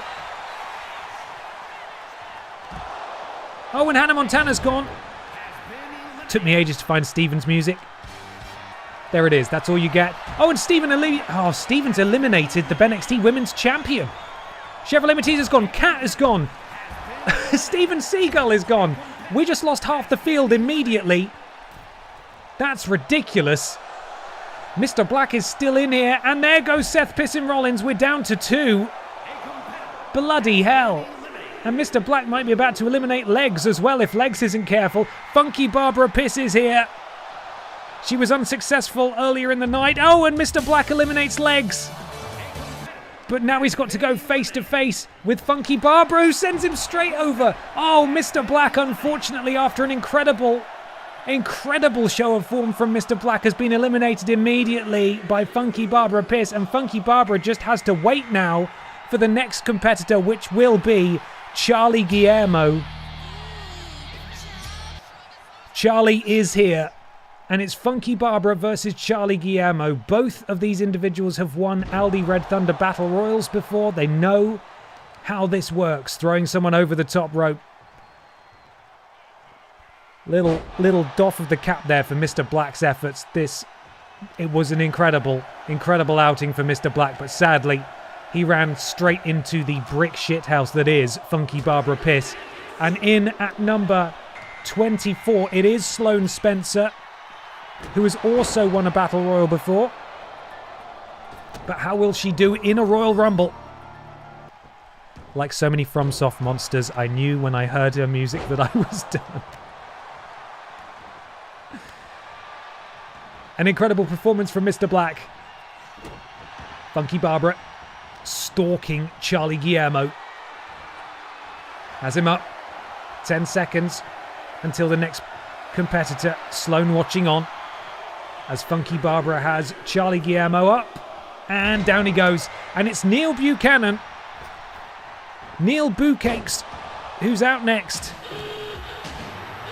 Only 5 entrants remain in this match. 5 left. Counter from Sloan. DDT to Funky Barbara. Neil Boocakes takes out Charlie Guillermo. Sloan ducks out the way, and now Neil scoops up Sloan. World's strongest slam from Neil, who's got 26. We're closing in on the very best entrance slots that you could hope for. Dominic Pisterio, the new PUD champ, is here. Imagine if he could win the Rumble after such a big night for him already. Springboard moonsault from Neil Boocakes. Funky Barbara rolls out the way. Only a few slots remain.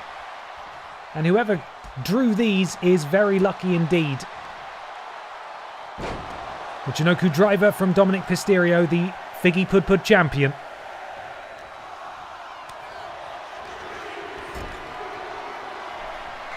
Number 27 is Pau Musek.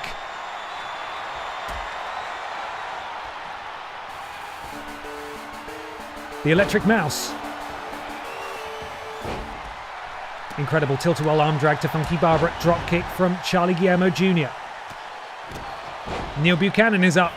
Springboard. Ooh, Pele kick misses its mark. In fact, he does take out both of them, to be fair, but they were just stunned briefly. Neil Boocakes sent into the corner. 10 seconds until the next person comes out. Neil Buchanan playing it dangerous there. And look who it is who drew the number 28 slot. It is Les freaking Go, the former Aldi Red Thunder champion, is here. Don't look at him too closely. He is upsetting. Don't look too closely. Please, whatever you do. Les Go draws number 28. Funky Barbara hanging by a thread. We have 2 slots remaining in this Rumble. 1 open position currently, so number 29 will fill that. And who is number 29? A very, very good slot to draw. It's Emma the Bear, the new Aldi Red Thunder champion. Funky Barbara has eliminated Charlie Guillermo, which means and everything is going off in this ring here, as Dominic Pisterio could be about to defeat Funky Barbara for a second time this evening. These two have traded blows here. We have only the number 30 slot remaining, and they'll be out any second now. It is Les Go, Dominic Pisterio, Emma the Bear, Sloane Spencer, Neil Buchanan, Les freaking Go, Funky Barbara and Pau Musek, but who will join them in the number 30 slot? Neil Buchanan, beautiful there. Les freaking Go ate all of that. Les Go could be in trouble here if Neil Boocakes goes for the elimination, and Les Go is gone. Les going, Les gone. I would say he put on a decent show, but he did only just come out, so a bit of a waste of a number 28 slot, I'd say. Emma the Bear has Funky Barbara up. Funky Barbara clings on, and this is number 30. Who will be the final entrant in this festive BENXTMAS Rumble? It is Pamela Anderson, the former BENXT Women's Champion. Pamela has drawn number 30. And it will be one of these 7 competitors who will go on to challenge for a world title. Will it be Anderson, Pisterio, Bear, Spencer, Buchanan, Piss, or Pau Musek? We will, of course, do our predictions when we are down to 3. And Sloane attempting to lift Neil Buchanan, but unsuccessful in doing so. Funky Barbara now lifts up Pau Musek and drops him again. Dominic Pisterio counter from Pamela Anderson. Pamela could be gone immediately. Oh, Pamela has managed to hold on. Getting a bit messy there at the back. The rope's all bending and flexing. It's difficult to keep up with who is here and who isn't. Pau Musek takes out Funky Barbara, who is now ripe for elimination, but instead he decides to turn his attention to Dominic Pisterio. And Sloane Spencer is in a very, very dangerous spot, but somehow has evaded detection up to this point. Nobody's looking her way. Pamela. Powerbomb position. Neil Bookakes. Sit out powerbomb. Back suplex from Dom. Oh, and there goes Sloane. Funky Barbara eventually noticed she was there, and Sloane just sent over the top rope as Funky Barbara choke slam, two-handed to the former BENXT Women's Champion. And Funky Barbara continues the offense with Pamela up on her shoulders. Dominic Mysterio sent into the corner. Emma the Bear attempting an elimination now. The new Aldi Red Thunder champion looking to eliminate the first ever Figgy Pud champion. And Dominic Mysterio's gone, and Neil Buchanan is gone as well. I believe now it might be time for our predictions, if we are ready to do that. It is Pamela Anderson, it is Emma the Bear, it is Funky Barbara Piss, and it is Pau Musek. I'm just going to wait here because Pau Musek could be gone immediately. It wouldn't be very fair. We might, yeah, okay. We're down to 3. We are down to 3. Mods, if we are ready to do so, we have a 3-way prediction set to do. Funky Barbara, Emma the Bear, and Pamela Anderson are the final 3 in the BENXT Festive Rumble. That prediction will hopefully be live in just a second, and you can predict who you think is going to come out on top. Ollie Tabuga, thank you so much for the resub. 3 months. Appreciate it. Thank you very much indeed.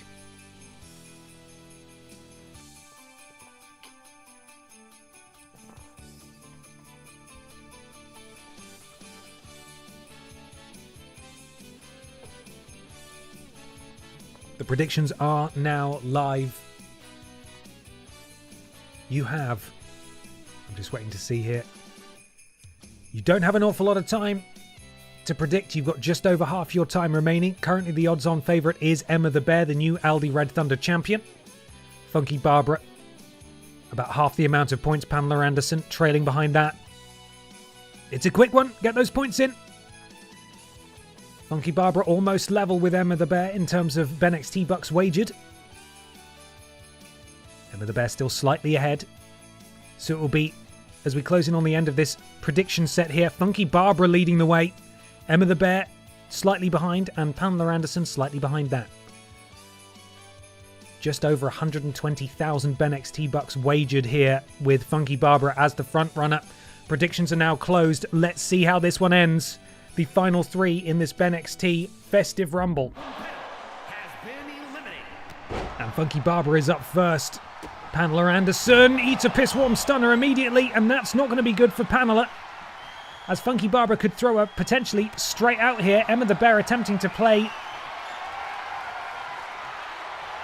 spoiler, and I don't know what Funky Barbara was waiting for there. Pamela Anderson slips out. Emma the Bear's going to be waiting. Pamela is sent over. Pamela's gone. We are down to 2. It's either Emma the Bear or it's Funky Barbara who are going to walk out the victors. Counter from Funky Barbara.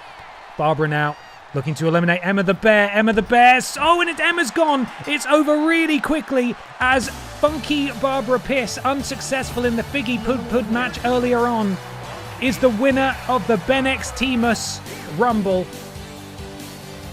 Funky Barbara goes the distance tonight. I can't remember which slot she came in at, but it will be Funky Barbara who challenges for a world championship that the wheel will decide. That match ended much faster than I thought it would. At the end there, it's time though to bring in the wheel and discover what it is that she's challenging for. As mentioned, the divisions come down. Whatever it lands on, she will challenge for in the first episode of the new year. So here we go, let's spin it. What will Funky Barbara challenge for? If it's a blue one, she will be switching shows. She's going to challenge Piss Jericho for the PIPDOWN Men's Championship. She will be moving rosters in the new year, and she will challenge for the men's title. Let me just make a note of that.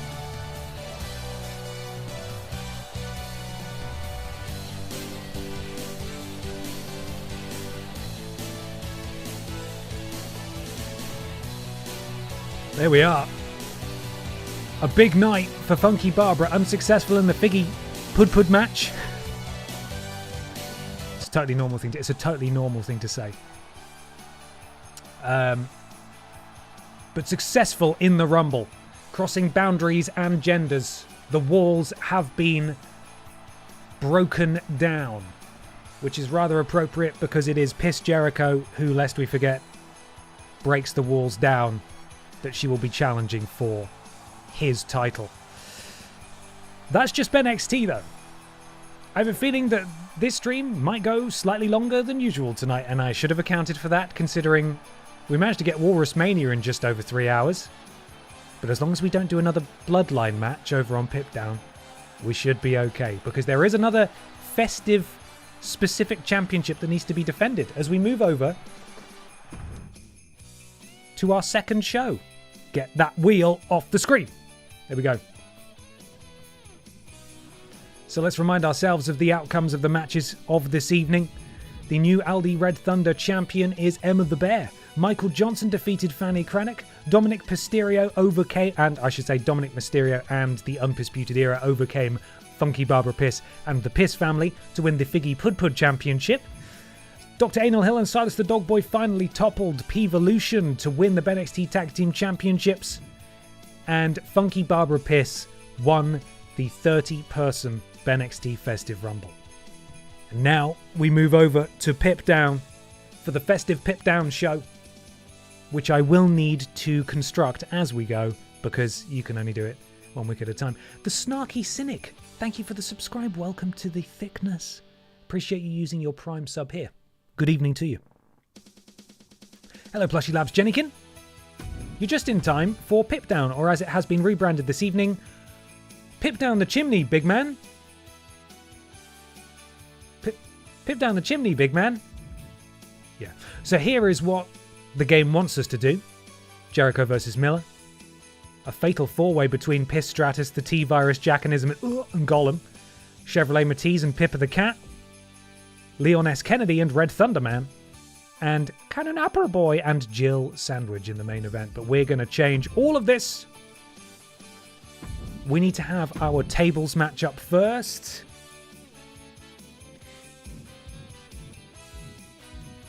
For the Lidl Kong Strong Championship. So let's get into it. Who is our champion? I always forget. Is it? No. Look at the festive attire of Judas. Beautiful. It's the Puffer Fish. No, it's not. It's the T-Virus. The T-Virus won at Walrus Mania. I remember now. And now we spin the wheel. We spin the other wheel. We have so many wheels tonight. In the new year, I do need to do a wheel emote, don't I? Finally get a wheel emote gone. Right. The PIPDOWN wheel is spinning.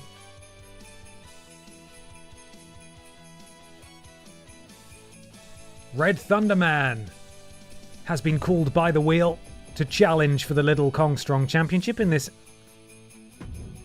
tables match. Wheel again. Meatface. Woo! 2 slots remain. Does the T in T-Virus stand for thick? It's whatever you imagine it to be. Bobby Babafucking Looney. And the final slot goes to... Ooh, it's Cannon-Headed Appleboy. Chab gets called by the wheel. And there we go. Brock Means Bread may get a win tonight. Done. Then we need a rumble in the main event, which I'm not going to customize the participants of, by which I mean I don't get to choose their number, to be clear, but I do get to choose who's in it, and I need to choose who's in it because otherwise the game's going to have a meltdown, and we're going to have a rumble match with CM Punk, Cody Rhodes and Roman Reigns in it, which normally would probably be alright, but it's not what we want here. We want PIPDOWN roster members on it, so I need to go and remove the interlopers and put people in who are actually on the correct roster. Where is Royal Rumble, please? Where is it? There it is. 30 entrants. There we go. See, immediately it said, "Oh yeah, Eve Torres, she's fine. We'll put her in there." What does that even? Where did you even find her? She's not on the roster. So we'll customize that later. What we also need to do is have the... I tell you what, moderators, could we get a poll, please? Because it would be nice to defend the tag team titles on this brand as well. But I'm going to let the people decide who challenges for it. Can we have a poll with, and to be clear, the champions currently are Doronk and Judas, Los Pokémonas.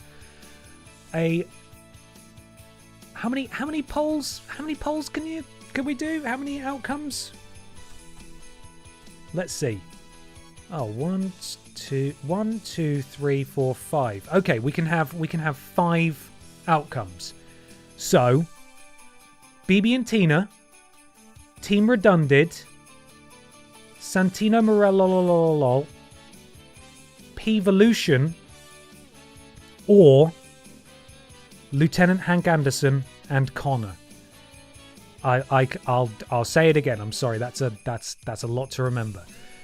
BB and Tina, Team Redunded, Santino Morello, P-Volution, or Hank and Connor.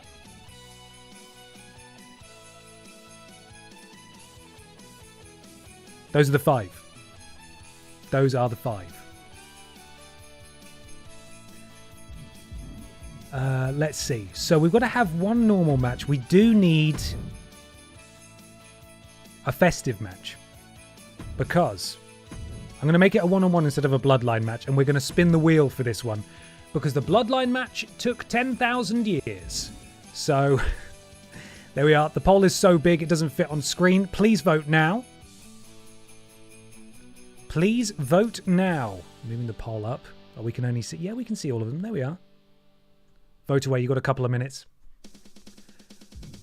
So, I'm going to spin a wheel for this one. This is for the PIPDOWN Festive Championship, which I will reveal in a minute. Here we go. Who is going to challenge for the Festive PIPDOWN title? It's going to be Peter Austin, the Vidiots champion, versus Danny DeVito. A match made in hell. So, Peter Austin. Where are you, Peter? There he is. Oh, yeah, confirm. And then back out of there. Takes on Danny DeVito for introducing the Captain Candy Cane Championship. Whoever wins is hereby known as Captain Candy Cane. There we are. Who will be Captain, not Mr. Money in the Bank, Captain Candy Cane. Normal. So, we've got 30 seconds left, and it looks like, well, wouldn't you know it, Team Redundant are winning. You know, people shout rigged at me all the time, and it hurts my feelings, because I try really hard.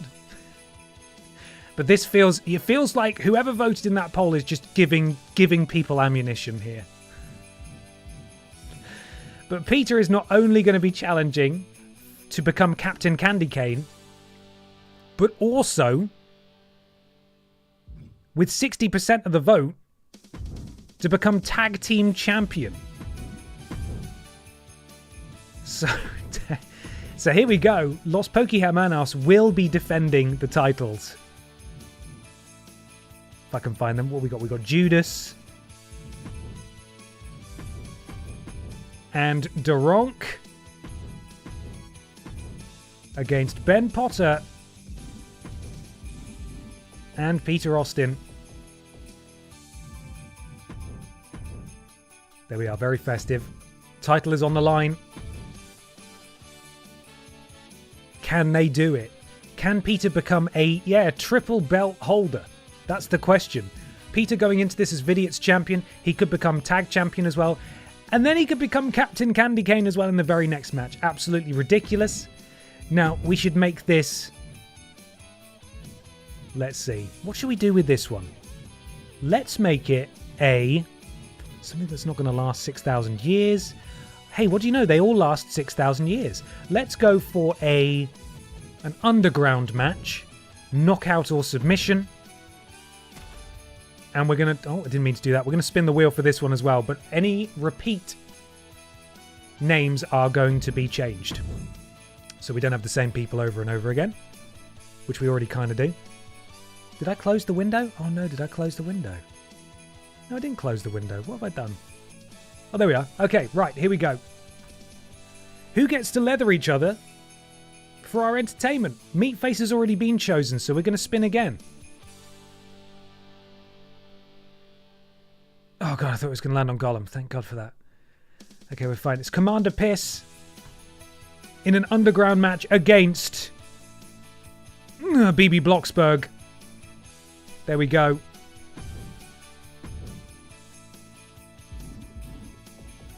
Commander Piss. You know what? You can call this rigged if you want, but I'm going to change it. Seeing as he is cheerleader for rigged, let's see how Lord Brotovich does in an underground match. Go on then. Go on then. Piss versus Brotovich in an underground match. Rig that. I can confirm that Lord Brotovich did actually just PayPal me 70 cents, that's European cents, to include him in this festive pip down. So yeah, it's rigged. That's rigged. That's officially rigged, that one. So here is our pip down festive edition. The Lidl Kong Strong Championship is on the line, with T-Virus defending against Bobby Babalooni, Red Thunderman, Meatface, and Cannon Appleboy. Peter Austin and Ben Potter challenge Judas and Deronk for the Pip Down Tag Team Championships. Peter then goes on to challenge Danny DeVito for the Captain Candy Cane Championship. Commander Piss goes one-on-one with Lord Brotovich in an underground match. And the main event will be another Rumble. So let's get started. We are 2 hours into this stream.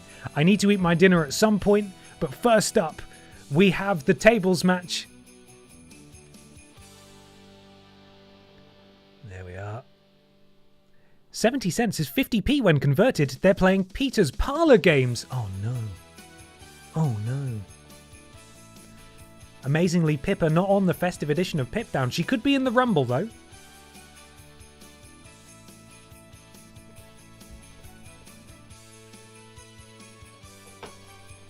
Right. Let's do it, everybody. T-Virus, who won the Little Kong Strong Championship at Walrus Mania, defends her title again. Or defends her title for the first... Nate! So let's try again. Happy Yule to all you beautiful folks. I love you all. Have a Crimbus pie on me, Ben. Nate, thank you so much. That is incredibly generous of you.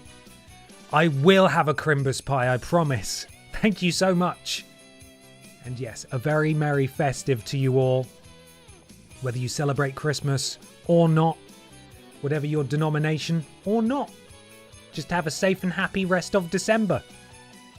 Nate, thank you so much. That's incredibly kind of you. Really appreciate it. My voice is going a little bit. Predictions are now live though. The T-Virus defends her championship. Now.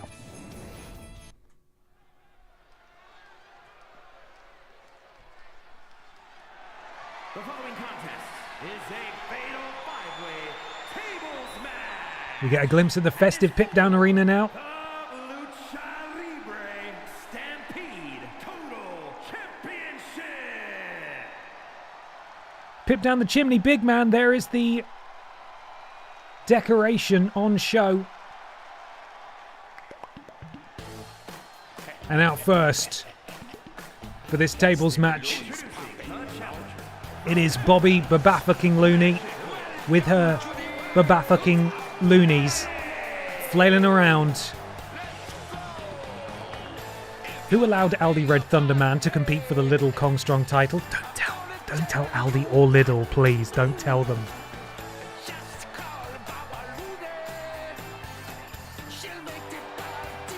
Special for you.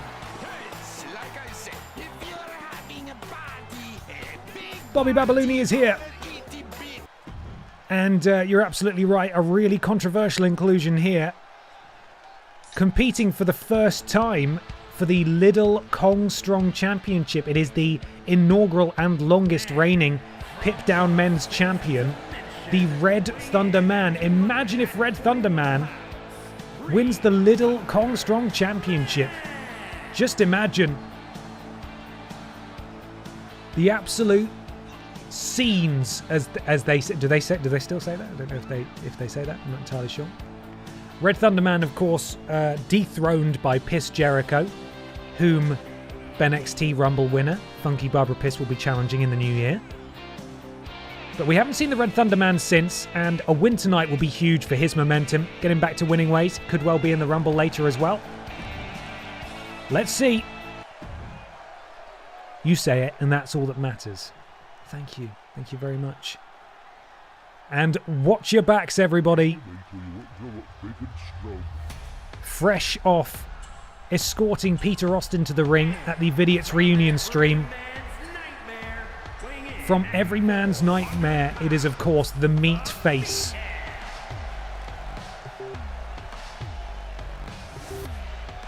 With his monochrome hat covering his eyes. Does he even know where he is? Hopefully he takes it off for the match, but I have a feeling that he won't, so that'll be challenging for him. But that's his problem. That's his problem. And here comes the Lidl Kong Strong champion, T-Virus herself. The T-Virus with a belt that matches her attire. Oh no. Oh no.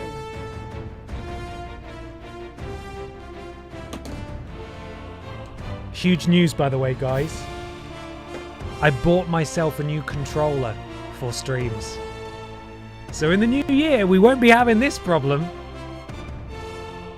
Hello.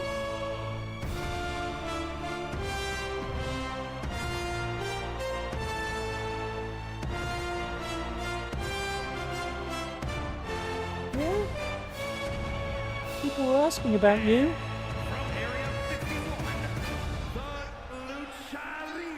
Are you going to be in the Rumble later? Hmm? Okay. You go be a monster somewhere else. Pippa and I had a little photo shoot earlier. I'll be posting some photos of that on Christmas Day. We're wearing jumpers. She's wearing a jumper as well. She hated it.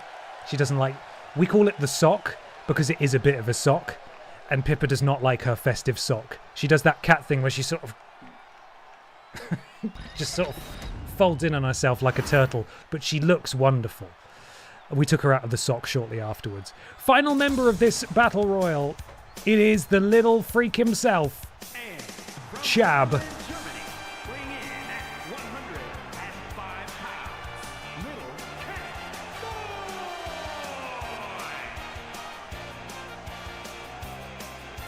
Whoa! Look at that little monster go. Go Chab. Go Chab. Go Chab. And by go, I mean just go away. Go away. Terrible. I have a harness for both cats and they just play dead and go limp. See, we have a harness for Pippa as well. Before she had her catio, we used to walk her around the garden in our harness and she hated it initially, but then she realised, oh, harness means outside. And she was very good about putting it on. Chab, of course, representing Brot Means Bread, the German faction of BENXT and PIPDOWN. Now the way to... Why did we just see a... Am I playing? I'm not playing, am I? Oh God, I am. No. Why can't I pause it? What's going on? Hang on. I shouldn't be I'm getting... You guys saw the counter options for Bobby Babalooni, right? Yeah. That's weird.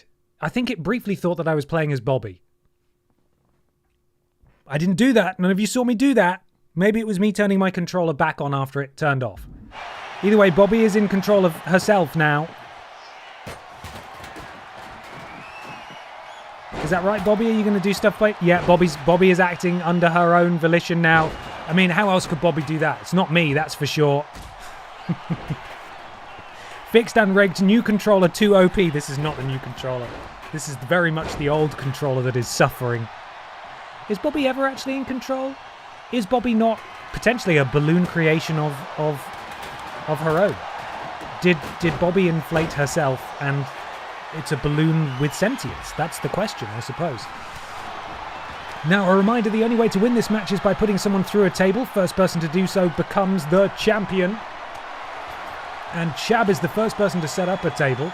Imagine if Chab managed to put Meatface through a table. Wouldn't that be incredible? Chab dropkick to the Red Thunderman. And repeated right hands to Bobby Babalooni. T-Virus posing on the outside. This is not the match where you want to be showboating. You really need to be cracking on. Because while you're fucking about on the outside, Meatface could be about to just throw someone directly through a table. Oh, goodness me. The legs of Meatface nearly hitting that table. Red Thunderman rolls out the way. Got to get up pretty early to catch Red Thunderman unawares. Midsection, he's got suplex. Oh, sheer drop brainbuster from the Red Thunderman. Oh, and Chab with a steel chair. Could it be Chab's night? Could it be a Christmas miracle for Chab as Chab clocks both Meatface and the Red Thunderman? With a chair, Meatface sent into T-Virus, the champion. Nowhere near winning this at the moment. There's a lot of activity near this table. Someone could go through it accidentally. Oh, God, Chab managed to collapse the table with his legs, but it didn't count as breaking it.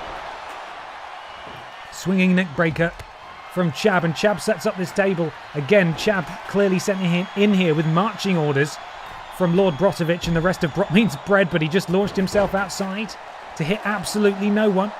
Bobby Babalooni alone with the champion in the ring. Could it be Bobby's time?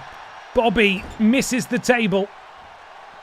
But imagine if she's able to go for some sort of top rope suplex. Oh, the table's collapsed. The table has collapsed now. We are back to square one in this tables match. Bobby picks up the table, wipes out Chab with it, and now sets it up, and it's Bobby who's thinking ahead as the T-Virus counters and Meatface slides in another table. And he's got to be careful next to this. Imagine if the Red Thunderman were victor... Oh, that is impressive power from the Red Thunderman. Oh, God, I thought he was going to throw him straight through it. Very impressive from the former PIPDOWN men's champion. And Chab's dancing pretty close to this table now. Red Thunderman accidentally knocks it apart. And we're back to having no tables set up. Backstabber from Chab. Meatface is there to swat him. Red Thunderman sent into the turnbuckle. Counter from Red Thunderman. Bobby Babalooni eating a couple of right hands. And Chab again picks up the table. And he's going to set it up again. It's Red Thunderman and it's Chab. Oh my God. Could it be Chab accidentally? No, Red Thunderman slips out. God, if Chab managed to hit that suplex, I think Chab would have won it. But it's the Red Thunderman all alone with Chab. Counter from Chab. Red Thunderman sent into the corner away from the table. Counter from the Thunderman. That's what I'm calling him now. Watch out, Chab. He's very close to that table. Knee strike. Oh, just within inches. It's not going to take much for Chab to go through at this point as the Red Thunderman could win this thing at any time if he feels like it. And he's finally going to send Chab into it. Is it Red Thunderman's time? Chab is in position. The Red Thunderman has him up. Oh, and it's a Red Thunderman who has won the Lidl Kong Strong Championship. Pigs do fly. The rival supermarket has captured the gold of the other one. And there were a couple of times where it looked like Chab could actually do it. That is illegal, indeed. The Red Thunderman from Aldi has captured Lidl's gold.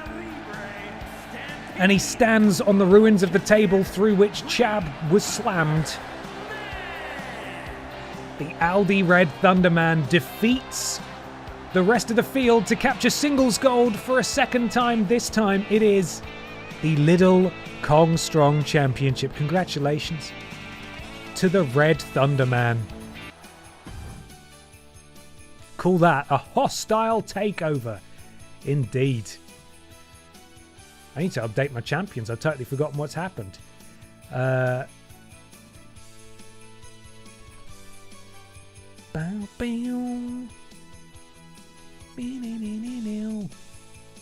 End of the Bear, yeah, that's right. Little Kong Strong. God, it's Red Thunder, man. He's done it!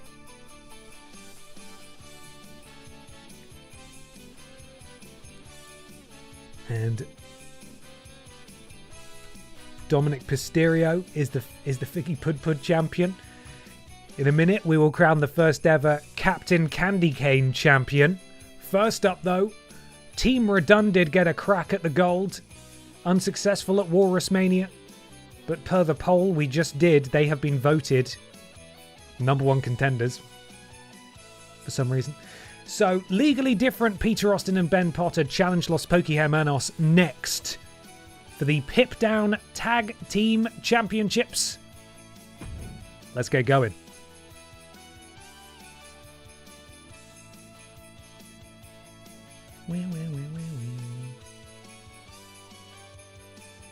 Predictions are now live.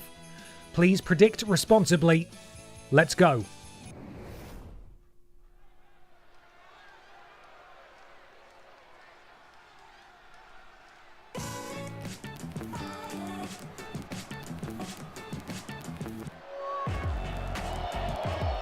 And there's Peter wearing his Vidiots Championship. I don't know how these two are actually going to get on today, considering that it was Peter who dethroned Ben for the Vidiots Championship at Walrusmania, but hey, the poll requested that they team together tonight, and I'm sure Ben will let bygones be bygones if it means that he's able to hold some gold of his own. These two have previously held the BENXT Tag Team Champions, and it would be a real feather in their cap to hold the PIPDOWN titles as well, at least once. Is Duronk single asking for a friend? You're sitting 4th row, Plushy Labs Jennikin. You just shout from where you are. She might hear you. She might come over. And here come the champions.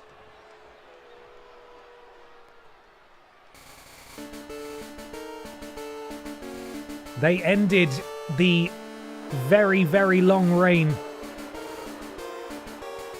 of P-Volution on PIPDOWN, represented by Randy Honking and Dave Bautista a few weeks ago, to become the PIPDOWN Tag Team Champions. And it would be significant for them to continue their winning ways, to maintain their momentum after a successful retention at Walrusmania. Judas, Duronk, the PIPDOWN Tag Team Champions defend against Team Redundant right now. 60% of channel points wagered in favour of Team Redundant. Can they coexist? For the introductions, we go to Mike Rome. And look at that festive lighting, bloody hell. Someone put a lot of effort into this. SmackDown Tag Team Championship! Introducing the challengers at a combined weight of 423 pounds. The leader, Austin, and Dude Ben Potter. Team Redundant ready to go. Peter looks unimpressed. Ben is locked in though.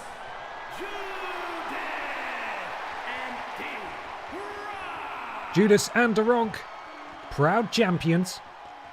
Lovely candy cane jacket there, sported by Judas, who, for medical reasons, is not permitted to wear a festive hat because it would cause her real face to be exposed, and we don't want to see that. Those are the championships. I believe that may be the same official who was in charge during the BENXT Tag Team match. Let's see this called down the middle. Judas starting things for the champions. Peter, the Vidiots champion for Team Redundant. And Peter using some sort of Kamehameha Clearly learning from the Dragon Ball Evolution episode of Worst Games Ever recently. Codebreaker from Judas to Peter Austin. Tag made. In comes Daronk. And Peter, wow, look at that. Tilt-a-whirl DDT.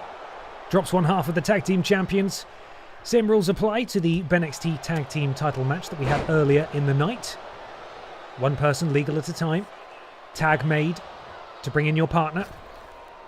If the non-legal partner comes in to break up a pinfall or a submission, a red X will appear above their HUD, preventing them from coming in again until a tag is made. Tactical decisions must then be made for the other party,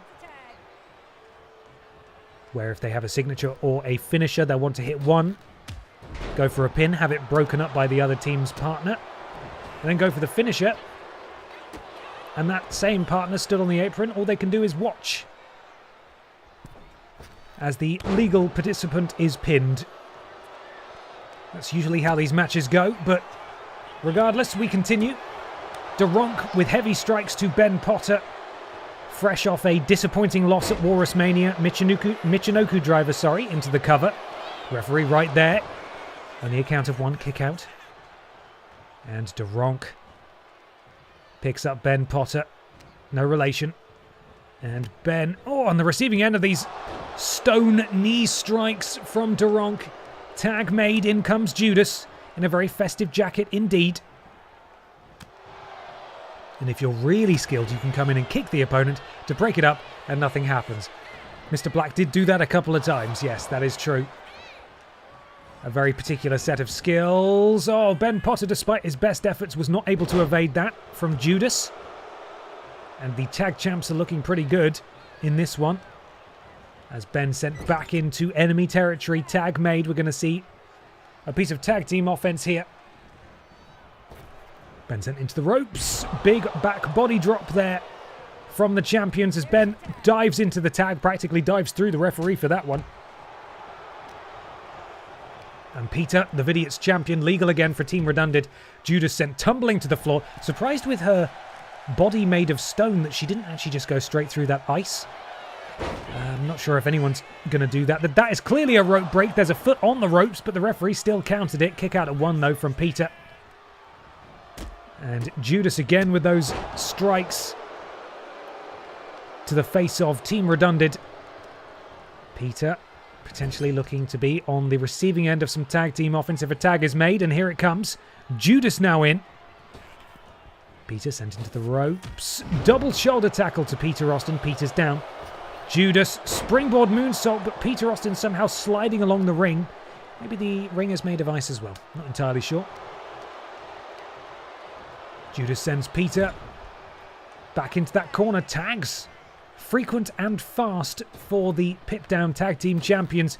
Team Redundant on the receiving end of a real lesson here as Peter dives for the tag. Ben legal now. And he manages to catch Judas with a couple of strikes before Judas rolls up Ben into the cover. Referee is there. Kick out at one. And Daronk now. Oh, that rolling senton. That's an awful lot of stony weight crashing down on the midsection of Ben Potter. No relation as Ben rolls out the way. And Ben again connecting with more of these strikes now and a DDT to the champion. And Ben is finally starting to roll here. He does have his signature maneuver. And he's calling for it. And it's a spear from Ben. He might have actually shattered his shoulder there. But he's taken out Daronk in impressive fashion. And he could well be going for his finisher. Maybe his tag team finisher if he's going to tag in Peter here. No, he scoops up Daronk to the top rope. And now what's Ben looking to do? Springboard. Oh, wow, that is impressive. Balancing on that top rope and a super kick. Ray. Heel lariat to the side of the head of the tag champion. Side Russian leg sweep from Ben Potter floats over. And now raining down right hands to the tag champ. Up to the top rope now goes Ben. What's he looking to do as Daronk is crawling away? Ben taking way too long. Elbow drop cuts off Daronk at the pass. He was clearly going for a cover. Or going for a tag, I should say. And the referee actually absolutely fumbled that one as Ben still has his finisher. But Daronk able to hit that Superman punch And into the cover goes Duronk, and you'll see that Judas is not allowed to come in and break up a pin, and now neither is Peter. It could well be here whoever executes their finishing maneuver first, and Ben's in a spot of bother here. If Judas is able to tag in, and we could be looking at the tag team finisher of Los Pokéhermanos here. That was indeed it. Ben is completely isolated. Peter is not able to come in. The tag champs staring down the barrel of retention here. No! Ben kicks out at 2.999. Team Redundant still in this thing. Ben rolls out of the way. Ben has a finisher in tow. He desperately needs to make a tag. Could have been looking for his finisher there. Judas with the leg sweep and then the moonsault. Or the shooting star press. Can't remember which is which. Often get them confused. Several quick kicks to the face from Judas. And that was a shooting star press. And now Ben is really in trouble. Peter's still not able to come. Oh, but Ben with the counter. Ben ducked out of the way of Judas's finishing maneuver. And Ben now has a golden opportunity to make the tag and also make Judas pay. At the same time, Duronk far more damage than Judas in this one, but still, a couple of finishers and a signature wouldn't go amiss. Ben has a signature and 2 finishers, but he decides this is the time to tag in his tag partner, and probably all the better for it as Peter comes into the ring with a signature. Ooh, Snapdragon suplex from Peter Austin. And he could be about to go for, that's a very interesting castle. Let's see if he can get it. No. Decides to go for the tag team finisher instead. It's going to be a powerbomb neckbreaker combo from Team Redundant. And Duronk may have to come in and break this one up. And now Duronk is not able to come in and break any further offense up. And Ben Potter should really be using his signature and 2 finishers here, but decides instead to tag Peter back in. And I'm really not sure what the logic of that is, because Team Redundant would have had this thing in the bag, and I think Peter knows that as he makes another tag. And he's going to assist Ben in a huge shoulder tackle. Judas is all alone until she can make a tag, and if Ben can hit a signature or 2 finishers or even 3 finishers, then this thing is done. Shoulder tackle to Judas to the outside. We are up to 4 stars for this match, and again, Ben, no relation, is not wanting to do the work tonight. Tags in Peter Austin, the Vidiots champion. And Peter leaps out to keep up the offense on Judas, but took slightly too long. Judas with the counter now. Got until a count of 10 to get back in the ring. Judas sends Peter flying at ringside. Shooting star press from Judas to Peter Austin. And Ben is powerless, can only watch on. And Peter really needs to get back in. And he does so. Neck breaker from Peter Austin to Judas. And if I were him, I would send Judas into his corner. Oh, and Ben, headbutt. That is cheating. Peter's going to go for the cover off that, though. Surely that's not going to win it. Not quite. Very close, though. Top rope. Springboard moonsault. Boot to the spine. And Peter now lifts up one half of the tag champs, and it's a basement dropkick from Peter Austin to Judas. Judas springs straight back to her feet, though, catching Peter unawares, and this is where Team Redundant could be in a spot of bother, as Duronk is now legal again. Peter going to be on the receiving end of some tag team offense. Double shoulder tackle. I don't know if I would call these 2 tag team of the year via a vote on YouTube. Well, firstly, you're a member of the mod squad, so, you know, big asterisk there. But also, the end of year BENXT Slammies are now live in the polls. Over on YouTube, you can go and vote in them. If you do not believe that Team Redundant are tag team of the year, don't vote for them. The voting is now live, and it is completely up to you guys. So if you think the mod squad should be the winners of the Slammies, then you go and vote for them. You go and do it. Duronk, springboard moonsault. And Peter Austin is now eating an awful lot of offense. Tag made. Judas legal again. Peter now has his signature. And Ben Potter still has a signature and 2 finishers. And he's just not wanting to do the work. Counter from Judas.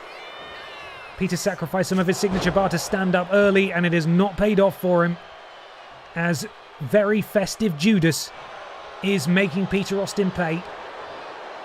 And Peter finally with a counter, and he could be going for a tag here. Ben, after a significant rest, is legal. Judas could be in the firing line now as a legal Ben Potter with a signature and 2 finishers stocked up is now being unleashed up on the shoulders of Ben. Cutter from Ben Potter. Is there a link to the vote? I'm sure there is. I can't share it right now, but if you go to the channel and click on posts, the posts tab, you will see it there. Flatliner from Ben to Judas. Duronk able to dive, or Judas, sorry, able to dive to the tag, and Duronk is now legal. Flatliner again from Ben, and Ben is just decimating Duronk here into the cover. Off 2 flatliners. Could that be it? No, Duronk is still going. It's the tag match that will not end. As a big left hook from Ben Potter, no relation, drops Duronk. Right hand, boot to the midsection, another boot to the midsection, DDT. Thank you, Lord Brotovich. There is a link. You can go and find the post there. A different category of the BENXT end of year Slammies is going live every day. So check in around Christmas time, and they should all be live and you can vote in them. You can go and vote in the ones that are live so far if you fancy. Ben. Back elbow to Judas. And now, walks straight into a forearm. I keep confusing the two. Walks straight into a forearm from Judas. It was Duronk, sorry. Duronk is the legal person. And Ben's now going to have to roll to the outside. As Judas hops down. Ben, though, with a German suplex to Judas on the ice. And a second.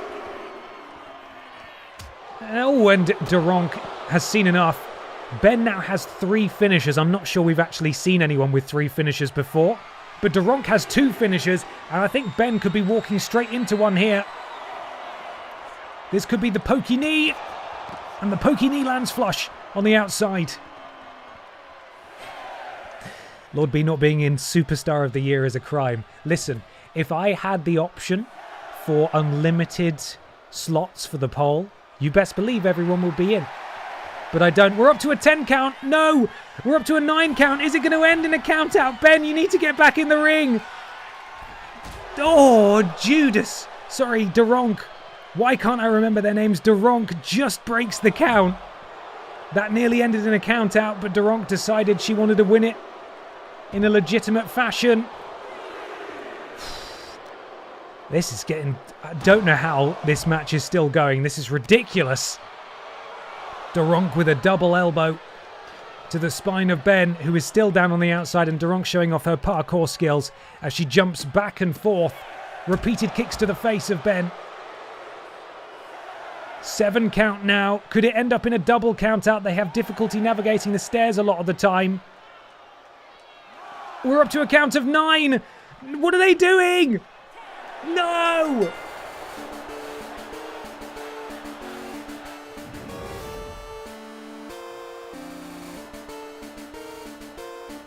It's a greatest of all time match, but it ends in a count out, which means it's a draw. Which means Los Pokémonos retain their titles. That is not a victory.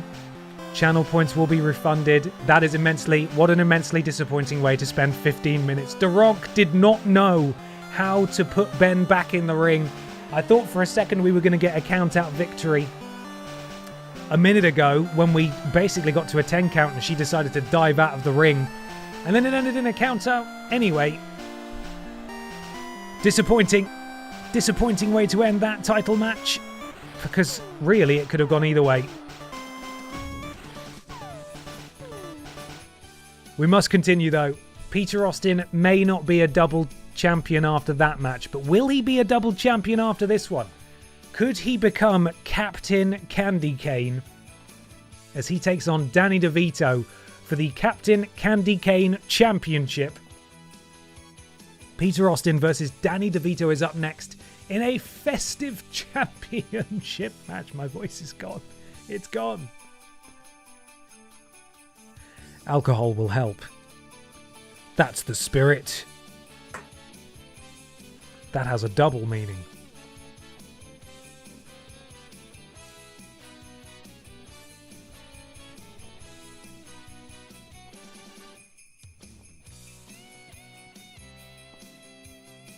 Predictions now live. Peter Austin versus Danny DeVito for the Captain Candy Cane Championship. As I said before, forget Mr. Money in the Bank. Who wants to be Captain Candy Cane at Pip Down the Chimney, big man? This special festive edition of Pip Down. Here we go. Just over 1 minute left of predictions left.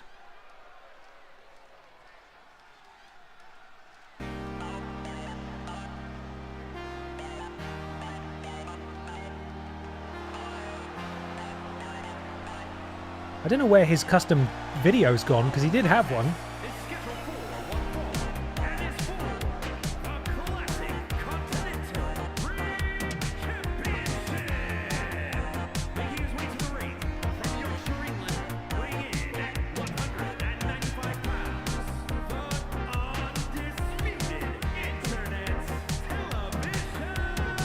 Champion. Is it not on the title entrance? Possibly. That seems like a stupid thing that you're able to change between. I'd quite like it to be on both. Have to manually choose it. Peter Austin, the Vidiots Championship, walks into battle for the second time this evening.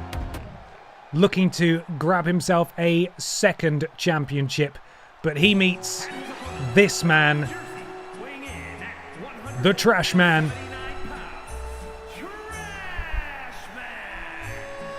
From the moment I saw my very first TripleJump video, I thought, I really want that Peter guy to fight Danny DeVito, and now it's happening. I'm glad that we can finally give you that.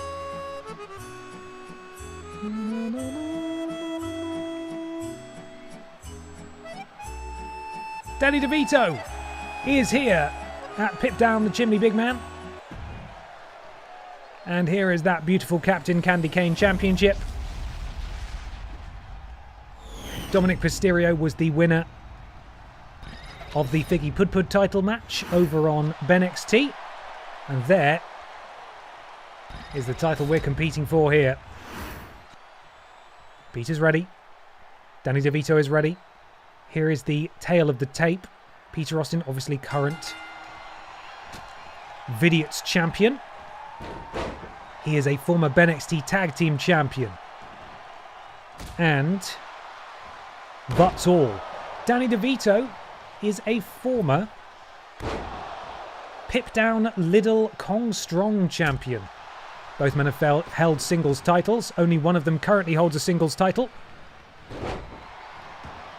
Peter in control at the early juncture here against Danny DeVito. Whatever happened to Billy Clay Roris? I believe Peter has him.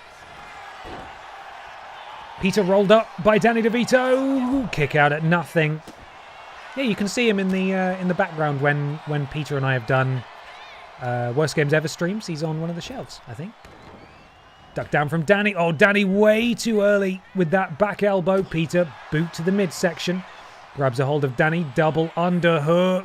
Oh, don't really know what to call that, but it looked horrible. A bad landing for Danny DeVito, and I've got to say, Peter Austin is absolutely on fire in this early juncture. Drop kick to the back of Danny DeVito, and the Trash Man is down. Peter leaps to the outside, beckoning for Danny to get to his feet. And Peter... oh, that is not good. And Danny comes to just in time to take advantage of a prone Peter Austin, slamming the face of Peter into the knee of Danny. And now the strength of Danny DeVito, gut-wrench powerbomb. And momentum swinging firmly in DeVito's direction at this point. As Danny... oh, God, just a big kick to the sternum and chest of Peter, and then keeping on that pressure. And a kip up from Peter Austin, who turns his back to Danny immediately. A complete waste there. Not really sure what he was thinking. Danny ducks down, and a scoop slam from Danny DeVito to Peter Austin, and it's not looking good for Peter. Despite an impressive early flurry, Danny DeVito really capitalizing. You can see some of the marks on Peter Austin's body. I think he's taken an awful lot of offense. in the last few minutes as Danny DeVito on the second rope shoulder tackle. Peter is down, and Danny DeVito very close to having his signature after this elbow drop. He does have it. And Peter is in real trouble now. Danny DeVito could be closing in on a victory as he lifts up Peter. Slams him down. That's Danny DeVito's signature. The trash slam. And is Danny DeVito going to put Peter out just like that? No. The Vidiots champion powers out, but Danny DeVito is waiting with that finisher. And I think this could all be over for Peter unless he's able to counter. And Peter is able to counter. Peter reversing Danny DeVito's finisher at just the right time. Peter ducks under, jumps over. Head scissors takedown from Peter Austin. And Peter leaps to the outside. There you see the wonderful pip down the chimney big man branding. But Danny DeVito meets him at the corner with a big shoulder block. And Peter, having reversed Danny's finisher, doesn't earn a finisher outright, but he is very close to getting one now. Peter rolls out the way of that move attempt from Danny DeVito. Oh, this is going to be a hard landing for Danny. The head scissors takedown from Peter Austin, who is so close to a finisher and a signature at the same time. And then it'll be Peter's to lose, quite frankly. He sends Danny back into the ring, learning from the mistakes of legally different Ben Potter in the last match. And Peter could be going for that's a very interesting castle, but he's walking Danny an awful long way, and the referee is absolutely culpable there, preventing Peter from getting to the corner, which will allow Danny to counter because Peter took too much time. And Danny, with the combination strikes, drops the Vidiots champion. And Peter, groggy on the shoulders of the trash man, Peter manages to slip out. And Danny's now taken out as Peter ducks out the way of that offense from Danny. Danny then able to grab Peter. Fall away slam from Danny DeVito. Peter rolls out. Peter does now have a finisher. All it would take is hitting this finisher, but he walks straight into a right hand from Danny DeVito, who picks Peter up in an electric chair position and drops him down. And Peter's going to try and roll to the ropes here so he can lift himself up. But Danny is giving him absolutely no space at all as he wipes him out with that clothesline. And again, the power into a running power slam from Danny DeVito. And Peter Austin's double championship dreams may be going up in smoke right in front of us here. As Danny walks Peter over to the corner and Peter sent into it. Danny now, he's feeling something here. Massive clothesline. And you can see the signs of war all over Peter's body as he goes into the cover. Does Danny DeVito? Is this it for Peter? No. Very nearly the end of the match. They're very close to crowning Captain Candy Cane here. And Danny now has a second finisher. Peter has not been able to capitalize since he countered the last one. And Danny takes out the trash. Peter Austin, the Vidiots champion, is down. And Danny DeVito surely is officially Captain Candy Cane at PIPDOWN, the chimney big man. Peter Austin looked like he had it won a few times, but unfortunately several unforced errors on the count of Peter after countering Danny DeVito's first finisher attempt means that Danny DeVito will be walking out as Captain Candy Cane here tonight. The inaugural holder of that prestigious festive title here on PIPDOWN. And this was here. It was here, where it all ended for Peter Austin. Taking out the trash was Danny DeVito. And he wins his first non-multi-person tables match piece of gold on PIPDOWN.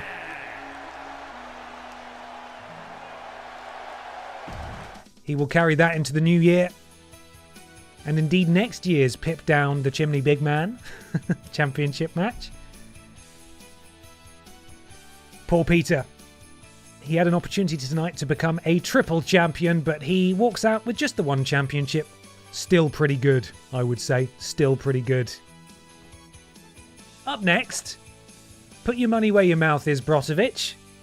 Lord B goes one-on-one with Commander Pierce in an underground match. This is a match that will be decided via knockout or submission. We shall see who wants this more, I suppose. Festive Pierce versus Festive Brozovic. Up next. Ba-da-da-da-da.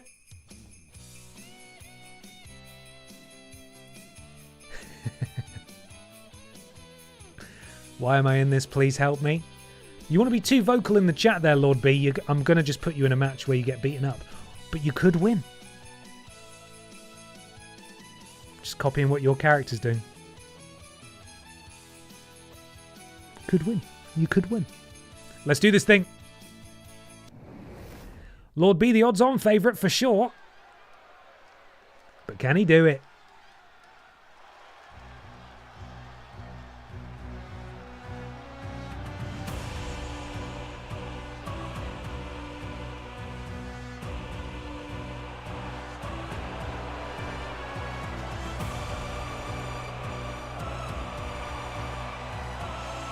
Commandee R. Piss is here.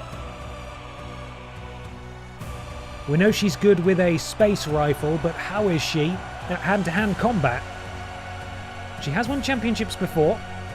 This, of course, is not for a championship, but we don't often see Commander Piss. We did see her on the festive edition of BENXTMAS, where she supported Funky Barbara Piss in the Bloodline Rules match, but unfortunately unsuccessful that evening. Piss versus Brotovich in an underground match. And there is that horrible dress. Lord Brotovich, former member of the mod squad and first ever PIPDOWN Butterfield title champion. The leader of Brot Means Bread.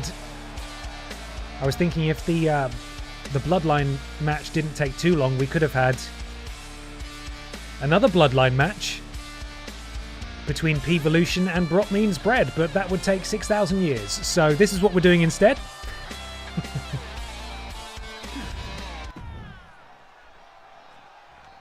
Let's hear the explanation.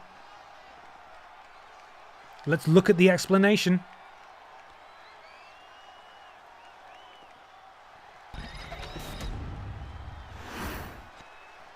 The following contest. Let's hear the explanation. The only ways to win are by knockout or submission. Introducing first, from Newcastle upon Tyne, England, the Sailor Pierce. Commander Piss, leader of the Normandy.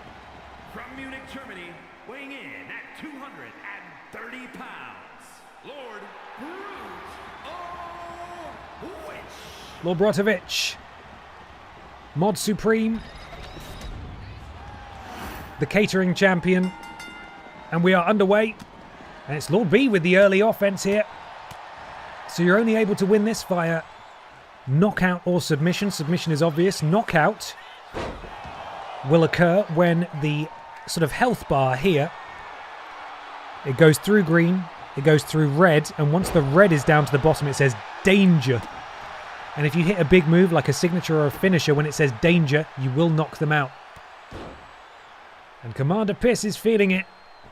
Lord Brotovich, maybe not so much. But he's here representing Brot Means Bread. We saw an impressive outing from Chab earlier in the night. Whoa, and he's sent out, nearly taking out those innocent bystanders who, of course, are ghosts and are only there to slap the ring and make this feel significant. I do wish that it was other members of the PIPDOWN roster that were at ringside, but never mind. We've got generic people. Lord B, able to counter the signature into a pin, but a kick out at nothing from Commander Piss. Scoop sit-out slam. Michinoku driver, sort of, actually, from Lord B. I'm feeling it, but it doesn't feel good.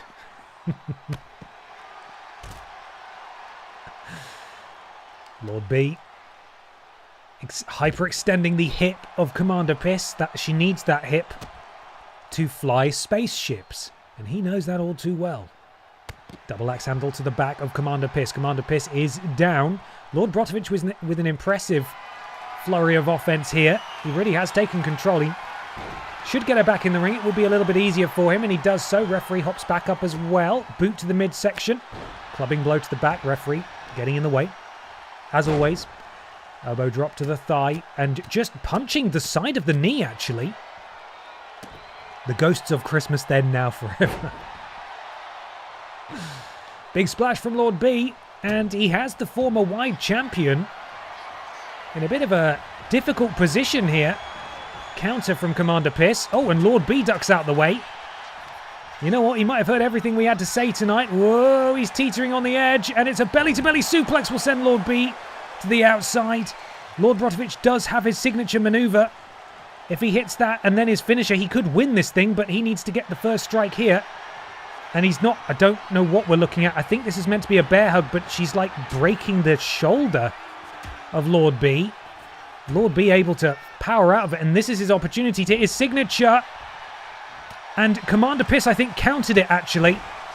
Commander Piss now has a full signature bar. Lord Brotovich has nothing, and that was absolutely disastrous for Lord Brotovich. That really was his opportunity, as Commander Piss will now start to go to work, do all her grim doings here. And it's Lord B now who could be on the receiving end of a signature and a finisher. She countered Lord B at just the right moment. He was looking to take advantage. Oh my God, Lord B sent flying to the outside. And Commander Piss lifts up Lord B. It's a Piss warm stunner on the outside, and this is what I was talking about. Danger now. Lord Brotovich is in. If Commander Piss can hit her finisher, it is all over for Lord Brotovich. And this could well be it here. But it's a counter from Lord B. Lord B is able to power out of it. He's got a finisher of his own. And there he hits it. He hits the finisher immediately. He uppercuts Commander Piss directly out of her socks. And he immediately grabs another finisher. If he can hit another one. Uh-oh. But it's Commander Piss now, with Lord Brotovich in a powerbomb position. It's the last ride on the outside. Lord B is in trouble again. This could be the beginning of the end for Lord Brotovich. All it will take is Commander Piss hitting one significant move. But if Lord B can hit his finisher, then it will be Lord Brotovich who walks out with the victory. Counter from Lord B. Oh, and he punches Commander Piss out of her socks, and now it's Commander Piss who's in trouble. Lord Brotovich has his signature. Can Lord Brotovich hit his signature maneuver? He just needs to get her back inside the ring. He can hit it outside as well. Lord Brotovich is on the precipice of winning this thing. He just needs to hit this signature maneuver. He's going to send Commander Piss back into the ring. Can Lord B pull off a victory for Brot Means Bread tonight? Referee back in the ring as well. And he's done it! Lord Brotovich has put down Commander Piss, and he is victorious at Pip Down the Chimney, big man. He talked a big game all night in chat. I put him in a match because I was being a vindictive arsehole. But Lord Brotovich has fully put me in my place as he successfully manages to evade finishers and signatures. Here was one of them. Punches. Oh, Commander Piss directly out of her stilettos there. And this is where it ended. Back in the ring. A massive night for Lord Brotovich, and indeed, Brot Means Bread. Lord Brotovich, a huge winner tonight at Pip Down the Chimney, big man. He is thrilled with himself, and now he gets to go backstage and celebrate with some delicious baked treats. Congratulations, LB. Great job. Now, though, it's time for admin. Let's go back to the main cam. I need to customize this Royal Rumble because it's going to be filled with people who shouldn't be in it. So you're going to have to bear with me a sec. Bum, bum, bum, bum, bum. Right, change participants. God, there's so many people who shouldn't be in here. Okay, edit superstars.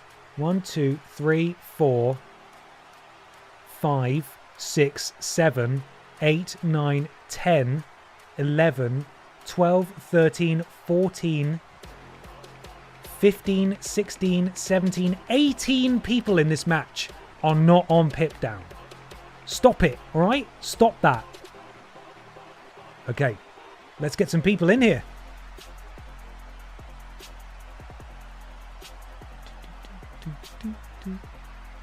Dun, dun, dun.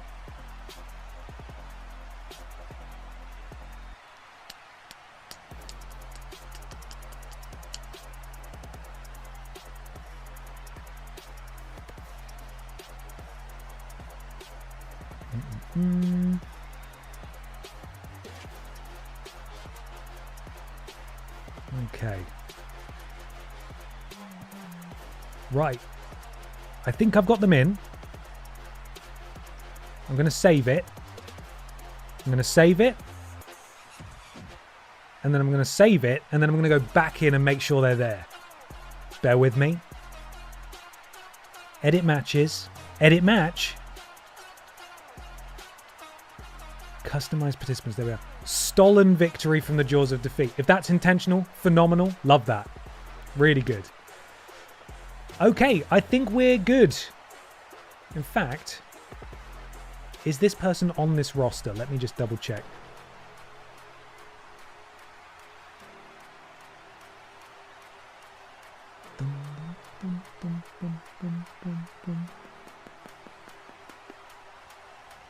Yes. Okay. Guys, we're sorted. We are ready to go. But first, I'm going to do it to you again. I need to go see a man about a Tim. Because I desperately need a wee. I will be right back, and then we are doing the final festive rumble. Winner gets an opportunity at a world championship as decided by the wheel. Bear with me. Final big match of the night incoming. I'll be right back.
Okay, it's time, everybody. Who is going to step up?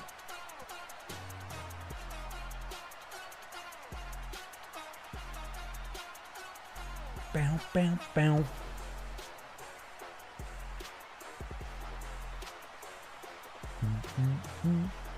Right. I didn't make a note of who's coming out first and second, so I have absolutely no idea who's coming out when. You ready? It's time.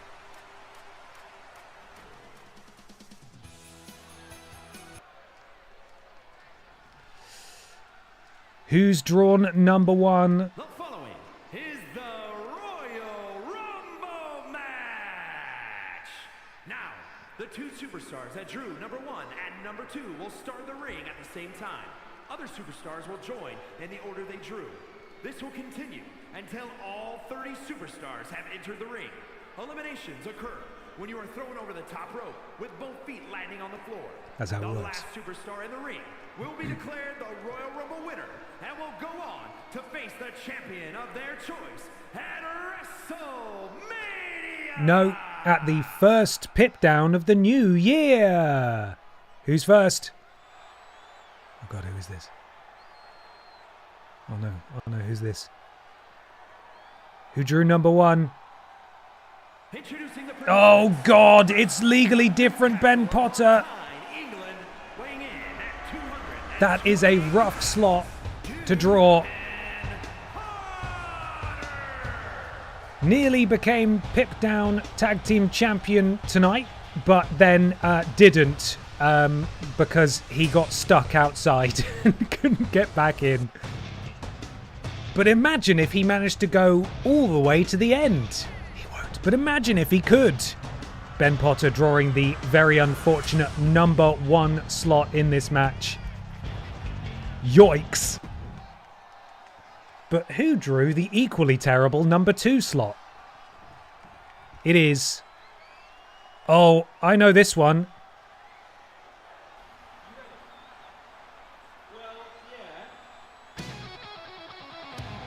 It's the PIPDOWN Women's Champion Chevrolet Matisse. Ben probably has a bone to pick with this Chevrolet Matisse, seeing as she is the arch rival of his best friend Peter Austin. Introducing the individual who drew number 2, representing the cartel from Birmingham, England, the SmackDown Women's Champion. Ben facing his old car. Ben gets hit by his car. It's all going down. Chevrolet Matisse unlikely to go the distance and earn herself a second World Championship match, but you never know. And also unlikely to go the distance because she's a tiny car and she doesn't go that far or fast. Well, let's get going. This, of course, will be a battle of reflexes for me once again to try and find people's music as soon as it gets shown. And there you can see the sort of deformation of the cranial helmet area of the Chevrolet Matisse wearing the hat. It's a bit disturbing up close. Doesn't look too bad from a distance. But for some reason, people with long hair, nuh-uh. You're not allowed to wear a hat. You have to be bald. And Ben is absolutely being clobbered by his car at this point. I used to get static shocks from that car when I climbed out of it when I used to have to wear a suit for work. So I am used to it. But is Legally Different Ben Potter used to it? Who's number 3? It's Carla!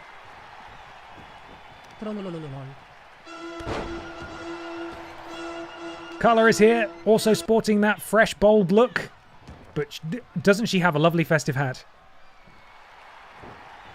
I still think the Matisse's real rival ought to be old lady who was in the wrong lane at the Asda roundabout. Oh my god. I'm glad Peter and Mikey were there for that. Because I was in the right. She just drove into the side of me. You can't be in the left-hand lane a roundabout to go right at it. That's not how it works. Number 4. It's Daronk, one half of the tag team champions, successful in fending off Ben Potter and his tag partner, Vidiot's champion Peter Austin, earlier in the night, riding away from momentum, probably quite tired. Probably also looking to get her hands on Ben again, but I'm sure Ben is equally excited to get some measure of revenge against Daronk. And Daronk with these heavy strikes and any kind of offense, or indeed eliminating the women's champion, would go a long way in any of these participants' books, I'm sure. At number 5, we have Connor representing Team Lickit.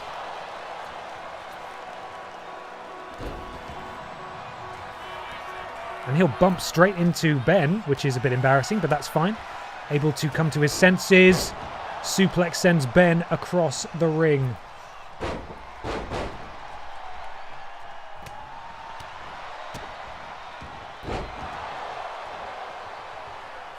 And Daronk on the receiving end of several strikes. Oh, Ben with the counter. I thought he was going to send Connor out. Who is number 6?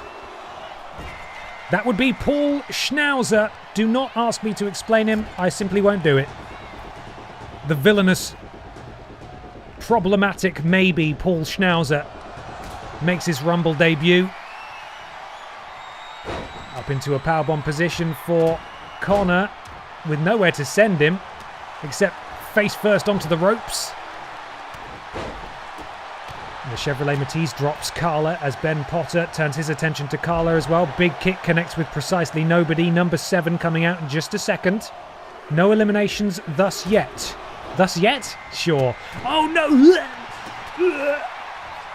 Look away, everybody.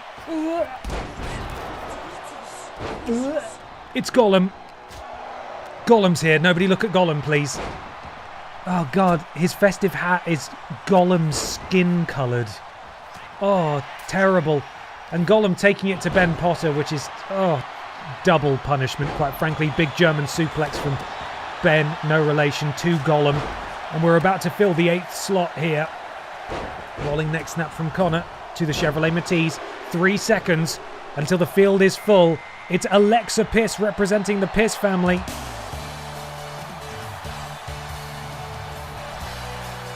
She is here, representing her family and clawing at the eyes of one half of the tag team champions there. Ben Potter drops Paul Schnauzer. Schnauzer back up to his feet. Enziguri drops Ben. Chevrolet Matisse drops Schnauzer.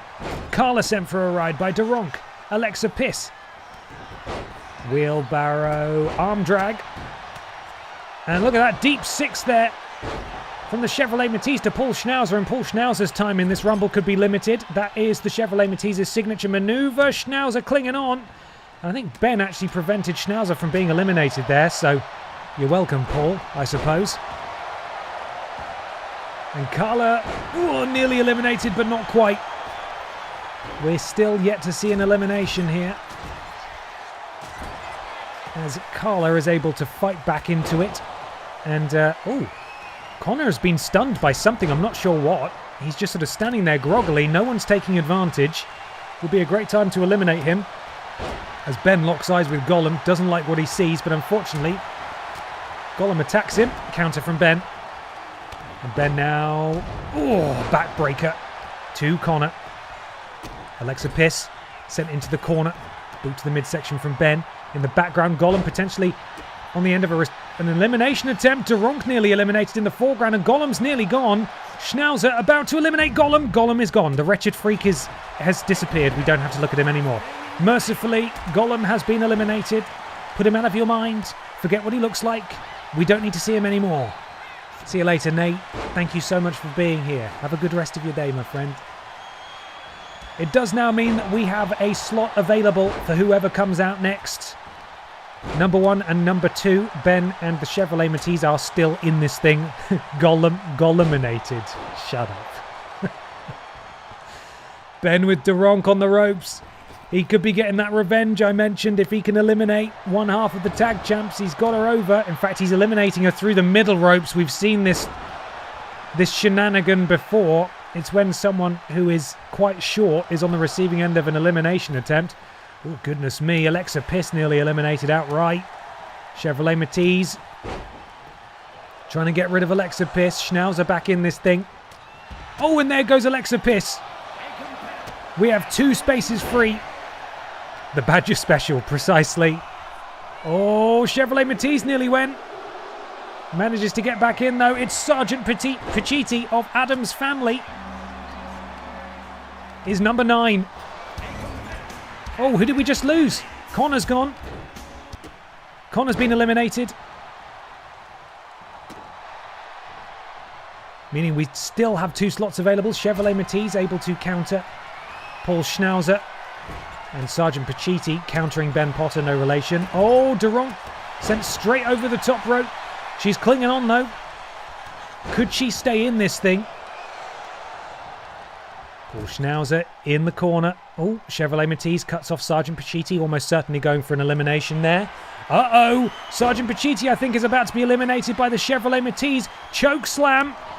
Straight over the top rope. Thanks for coming, Sergeant Pacitti.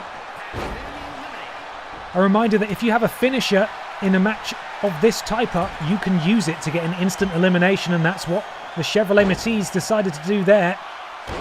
4 seconds until we get number 11. I think that's what we're up to. Number 10, it's Captain Candy Cane himself. Danny DeVito is number 10. Imagine what an incredible night it would be for Danny DeVito if he could win the Captain Candy Cane title and also secure himself a World Championship opportunity. It is Captain Candy Cane himself.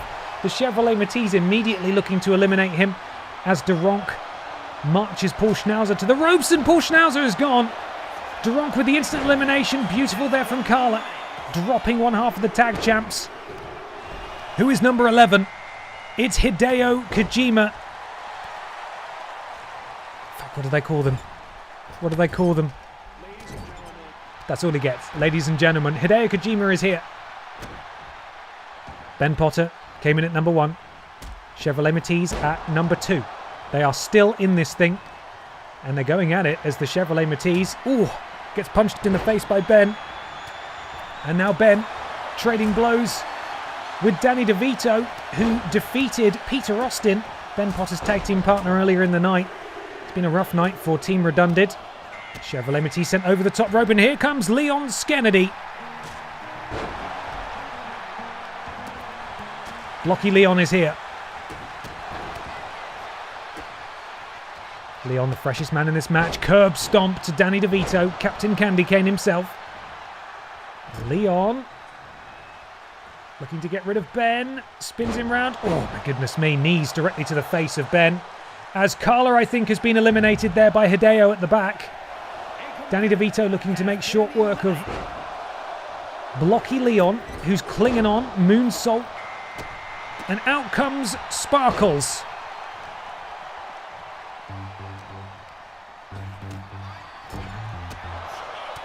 And she walks directly into an onslaught from Blocky Leon, and I think she was actually saved by Duronk. Incredibly, number 1 and number 2 are still in this match, which was not the case for the BENXT Rumble. Counter from Ben. And Captain Candy Cane now on the receiving end of a German suplex. Ben holds on. Second German suplex, Ben still holding on. And a third with the release. But Hideo is there to take advantage of Ben, and it could be the end of Ben's night if Hideo's able to eliminate him, and there goes Ben, the number 1 entrant. No relation, Ben Potter has been eliminated. He did all right. He did all right in this match, all told. But he is now gone.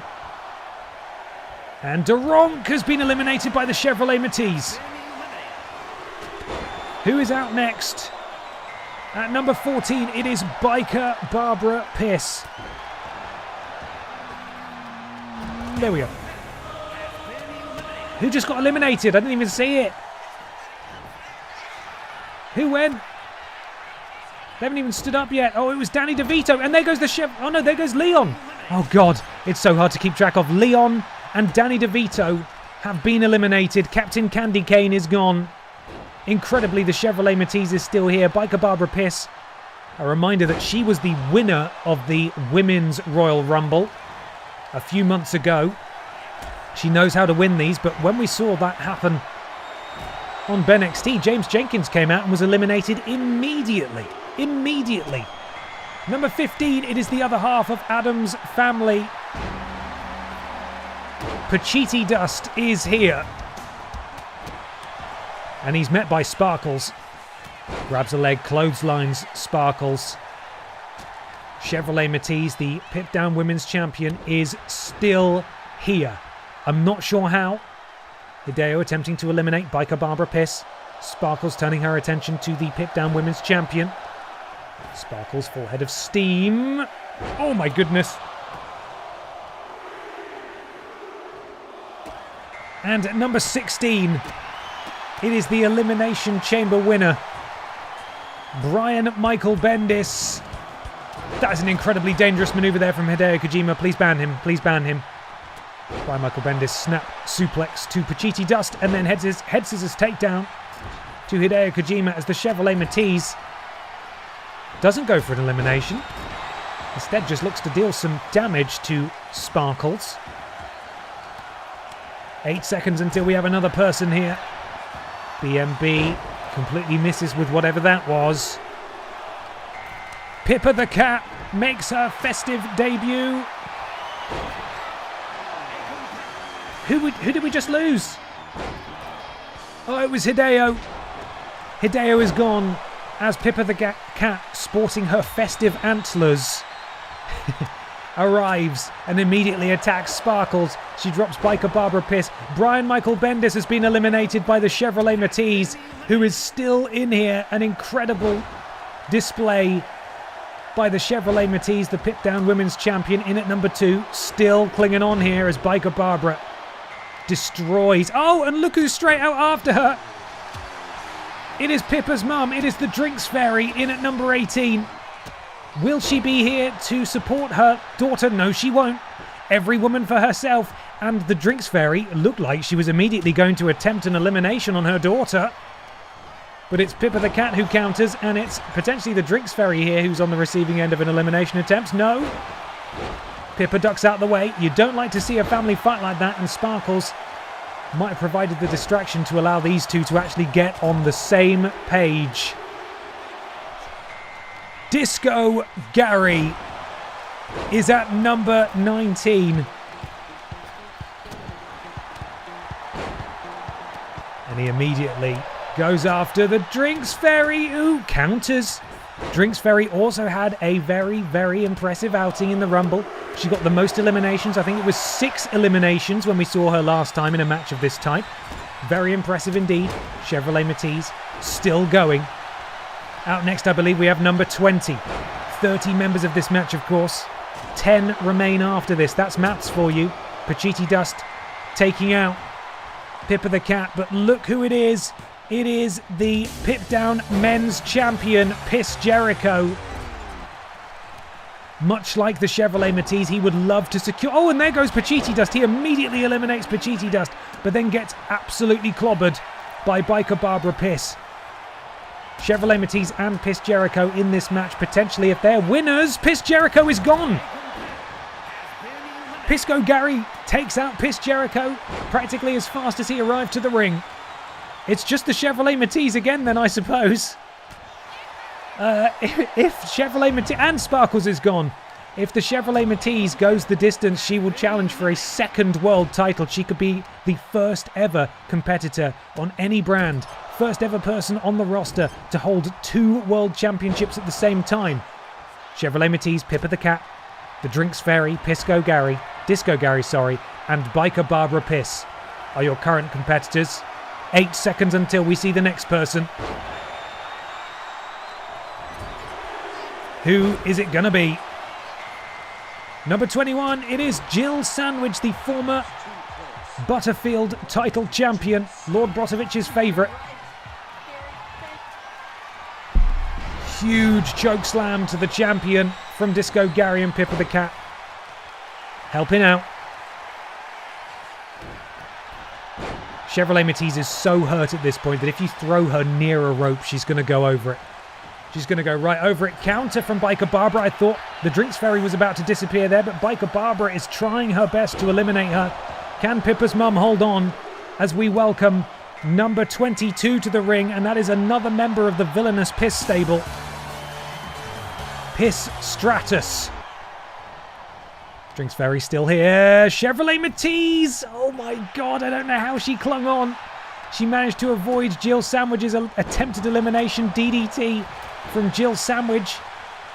Oh god, and I think Pippa the Cat was nearly gone there as well, and Jill Sandwich saved Pippa the Cat.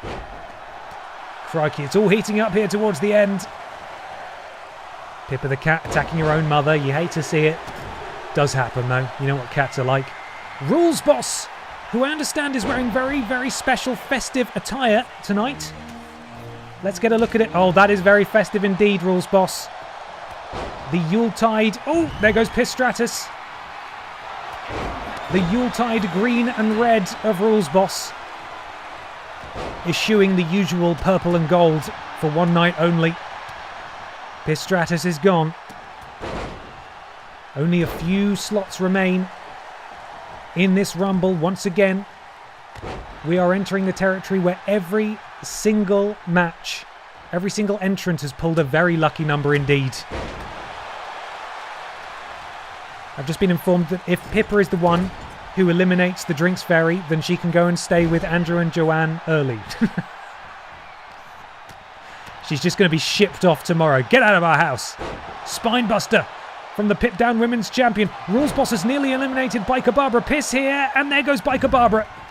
Rules Boss with a huge elimination. Unfortunately for Biker Barbara, she's not going to go back-to-back with Royal Rumble victories. Who's out next? Oh, Drinks Fairy gets an elimination, and it's the wide champion now. Drinks Fairy with that huge super kick takes out Jill Sandwich, and the wide champion crowned at Walrus Mania is here. Doesn't really know who to go for, as the Chevrolet Matisse continues to be so impressive, but uh-oh, the pufferfish is right there. And you don't want to go against a fresh pufferfish. He is dangerous, he is powerful, and he is riding a wave of momentum as the Drinks Fairy might be looking for a second elimination. She's just too good at this. She's just way too good at this. She throttles the festive Rules Boss as we welcome the next entrant here. Pippa the Cat going for an elimination as well. Chevrolet Matisse in a spot of bother there. God. Why? Because Simon Miller pulled number 25. That's why. Miller, who in his own right is riding a wave of momentum. Snapdragon suplex from Festive Rules boss to the Drinks Fairy. Pippa the Cat slips off the shoulders of Disco Gary and takes him out of the knee. The Chevrolet Matisse miraculously still going in this one. DDT to the wide champion. Oh, there goes Pippa the Cat. Pippa the Cat has been eliminated by Festive Rules boss. And the Chevrolet Matisse spear. The pufferfish has been hit by a car. The Chevrolet Matisse came out at number 2 and is still going. And at number 26 we have representing Brock Means Bread. It's the Winkler. And Drinks Fairy able to astutely counter that. Ooh, offense attempt from Rules Boss and the Winkler. And the Drinks Fairy sent into the corner. Pufferfish preventing Festive Rules Boss from an elimination attempt. Chevrolet Matisse still going. Just imagine, can she do it? What a year it would be for the Chevrolet Matisse as she backs Disco Gary into the corner. Pufferfish attempted elimination there from Festive Rules Boss, looking for his second elimination. And the Chevrolet Matisse deep 6 there to Disco Gary. Stop, he's already dead. Drinks Fairy going for another elimination. Chevrolet Matisse eliminates Disco Gary. Festive Rules Boss clinging on. Simon Miller too fresh in this match to be eliminated by the Drinks Fairy. And at number 27 it is Randy Honking, the former PIPDOWN Tag Team Champion, representing P-Volution. And the Chevrolet Matisse now, it's over for her. She's had an incredible outing, but it's the Winkler who makes short work of a very, very knackered PIPDOWN Women's Champion. The Chevrolet Matisse made it so far into this match, but she has now been eliminated and she can go backstage proud. Yule's boss is very good. Yes, I like it. That's what I shall call him now. Drinks Fairy sit out powerbomb on Yule's boss. Randy Honking, elimination attempt on Simon Miller. Simon hanging by a thread. Clings on though. Spinning heel kick from the Winkler. And we've got only a few entrants left now as Festive Rules boss manages to evade the elimination attempt. And out comes Tina, representing BB and Tina. Big clothesline from the Winkler, who is the biggest man in this match. Although Randy Honking is also very tall as well, doesn't quite have the mass of the Winkler. And wow! Tina making her presence felt very early on here, as the Drinks Fairy could be about to eliminate the Winkler. She's going for it at the very least. Number 29, I think, is out next. Randy Honking's going to help the Drinks Fairy. Dave Bautista, the other member of P-Volution, is now coming out. Randy Honking has some backup. But as we have seen so many times, that doesn't necessarily mean they're going to work together. Drinks Fairy with Yule's boss looking for the immediate elimination, and there goes the Festive Drinks Fairy. The Drinks Fairy has gone. Oh, and there goes Tina as well. Only the number 30 slot remains. And then we will have a full field here. Yule's boss takes down Simon Miller. Dave Bautista, waiting there. Randy Honking going for the elimination on the Winkler. The Winkler's looking a little bit wobbly there. Can he cling on? Counter from the Pufferfish to Dave Bautista. Yes, the Winkler will power out of this. I think we have one slot remaining. We're just waiting for that countdown now to see who will be joining us at the coveted number 30 slot. Yule's boss, DDT to the wide champion, the Pufferfish. Final place will be filled in just a second. And it's Anna Logistic who has pulled the golden ticket, yet to hold a single title on BENXT or PIPDOWN. And tonight could be a chance. Yule's boss has been eliminated by Dave Bautista. The fresh Anna Logistic. Enziguri drops the former BENXT or PIPDOWN, tag team champion. And now going to work on the legs. Randy honking shoulder breaker to Simon Miller. Pufferfish sent over the top rope. Simon Miller interrupts. And the Winkler. Uh-oh. Oh, no. Okay, it's fine. I thought he was going for an instant elimination.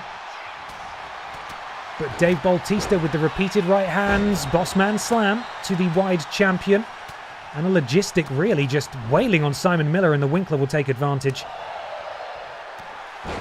Simon now could be about to eliminate the Winkler. Decides to go for a scoop slam instead. And a logistic can't quite lift Dave Bautista. And the Pufferfish could be going for the puff up powerbomb here, and does so. And Randy honking is right for elimination now. If anybody can get to him. Simon Miller sent over the top rope. We're down to the Winkler, Dave Bautista, Pufferfish, Anna Logistic, and Randy honking in this one.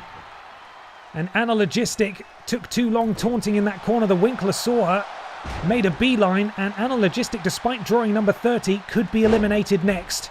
If she's able to withstand this from the Winkler, she is. Anna actually had the third spot, but she was delayed past her arrival time. Anna up to the middle rope, decides to drop down. Randy honking, being walked over to the rope now, slightly too far. Randy with the counter, and Dave now turning his attention to the Pufferfish. And E.E. Tim's men have a huge advantage here with the final 5. The Pufferfish could well be on his way out, and the wide champion has been eliminated. We're down to 4. Oh my goodness! Randy honking just hit Dave Bautista with an RKO. Oh, sorry, an RHO. And Dave Bautista just shook it off like it was nothing. And the Winkler here looking to eliminate. Oh, but taken out of the knee by Dave Bautista. We've yet to see the men from P-Volution actually go after one another. And they could be playing an absolute blinder here as the Winkler's gone. We are down to 3. And it is time for the prediction.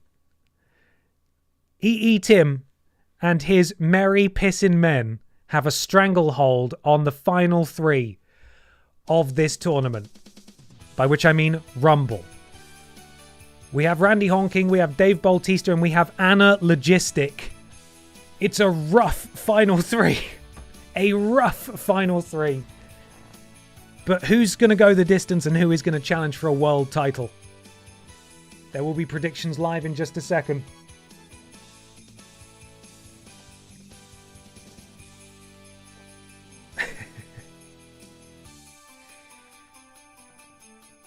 If I could have gone in and changed the order of their arrival, I would have separated them a little bit probably, but then you would have told me it was rigged anyway, so I can't fucking win.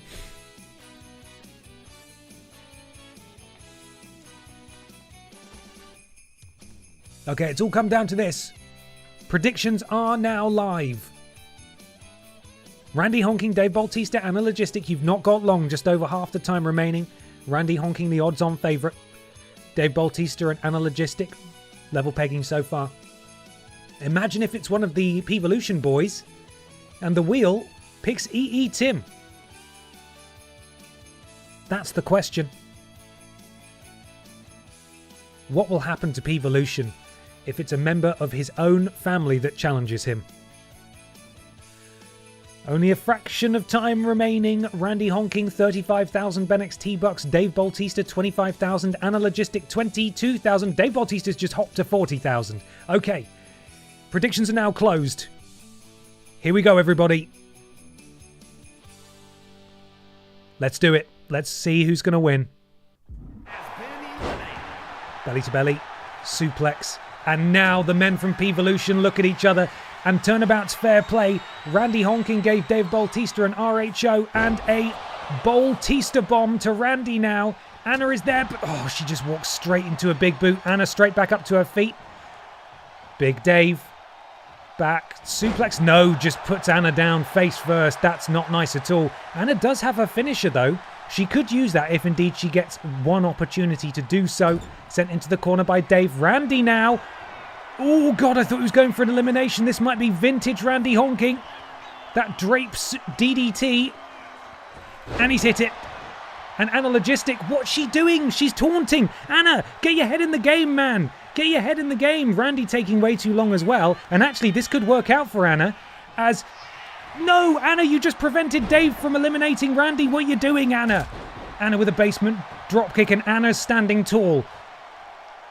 Anna against two members of P-Volution. Can Anna do it? She walks Randy over, looking for the elimination. She's got him up. Will Dave help her out? Randy's clinging on, but I don't think he's long for this world. And, oh, not quite. Not quite. Anna stays on it. Trying to force him off the apron, but I think Randy's maybe got too much in the tank, and he will fight her off as Dave and Randy both look at Anna Logistic. But it's these opportunities where one of them throws her that actually gives her a respite, as these two will have to turn their attention to one another.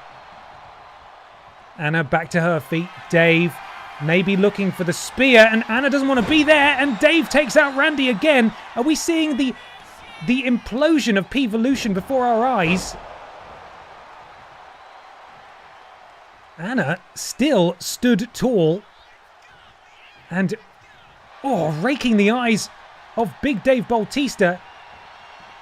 And Dave sent over the top rope. Anna's eliminated Dave. It's Anna and it's Randy. And Randy's going to attempt to go for an elimination here, but Anna is powering out of it. Imagine, can Anna, from the coveted number 30 slot, do the impossible, or will it be the former PIPDOWN Tag Team Champion who goes to challenge for a champion of her choosing? This is a very long way. She gets all of it. That is package delivered successfully. Anna Logistic in full control. Randy Honking is completely stunned. Can she eliminate Randy Honking? She goes for a signature. She is not leaving anything to chance here.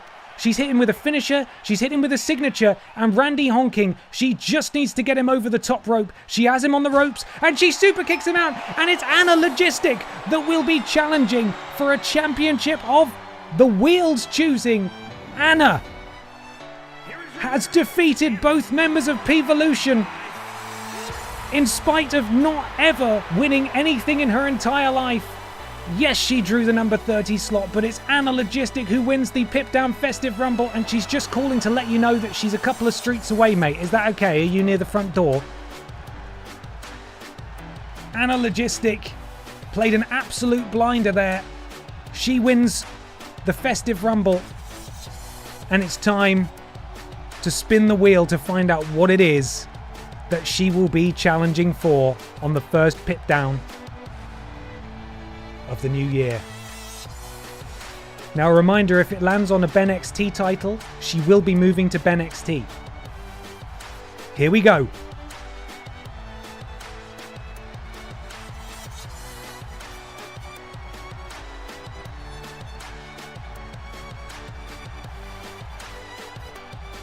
Anna Logistic will be staying, or not staying actually, she'll be moving over to BENXT in the new year.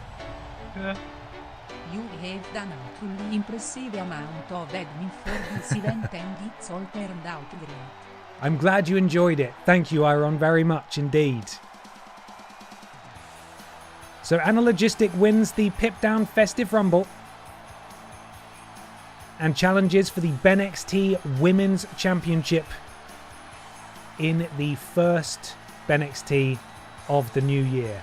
I've got to remind myself who the BENXT Women's Champion is. I don't know why I can't remember that. It's Grimace, isn't it? That's going to be tricky. Anna Logistic challenges Grimace in the new year. Yoicks. Well, there we are, everybody. Yeah. Oh, and I hope your holiday seasonings are great. I hope your holiday seasonings are great as well. Thank you very much, Iron. And thank you to everybody who's joined me this evening. I hope you've enjoyed the stream. Thank you so much.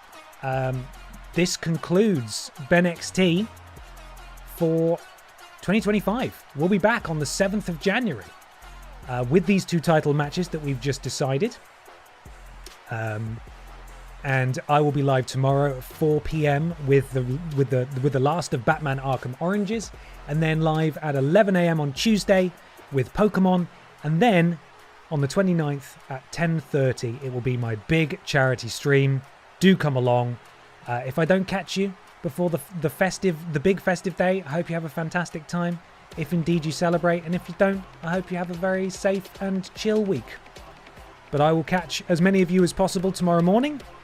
Look after yourselves, everybody. Festive goodbye. German suplex your grandma and clothesline your uncle. See ya.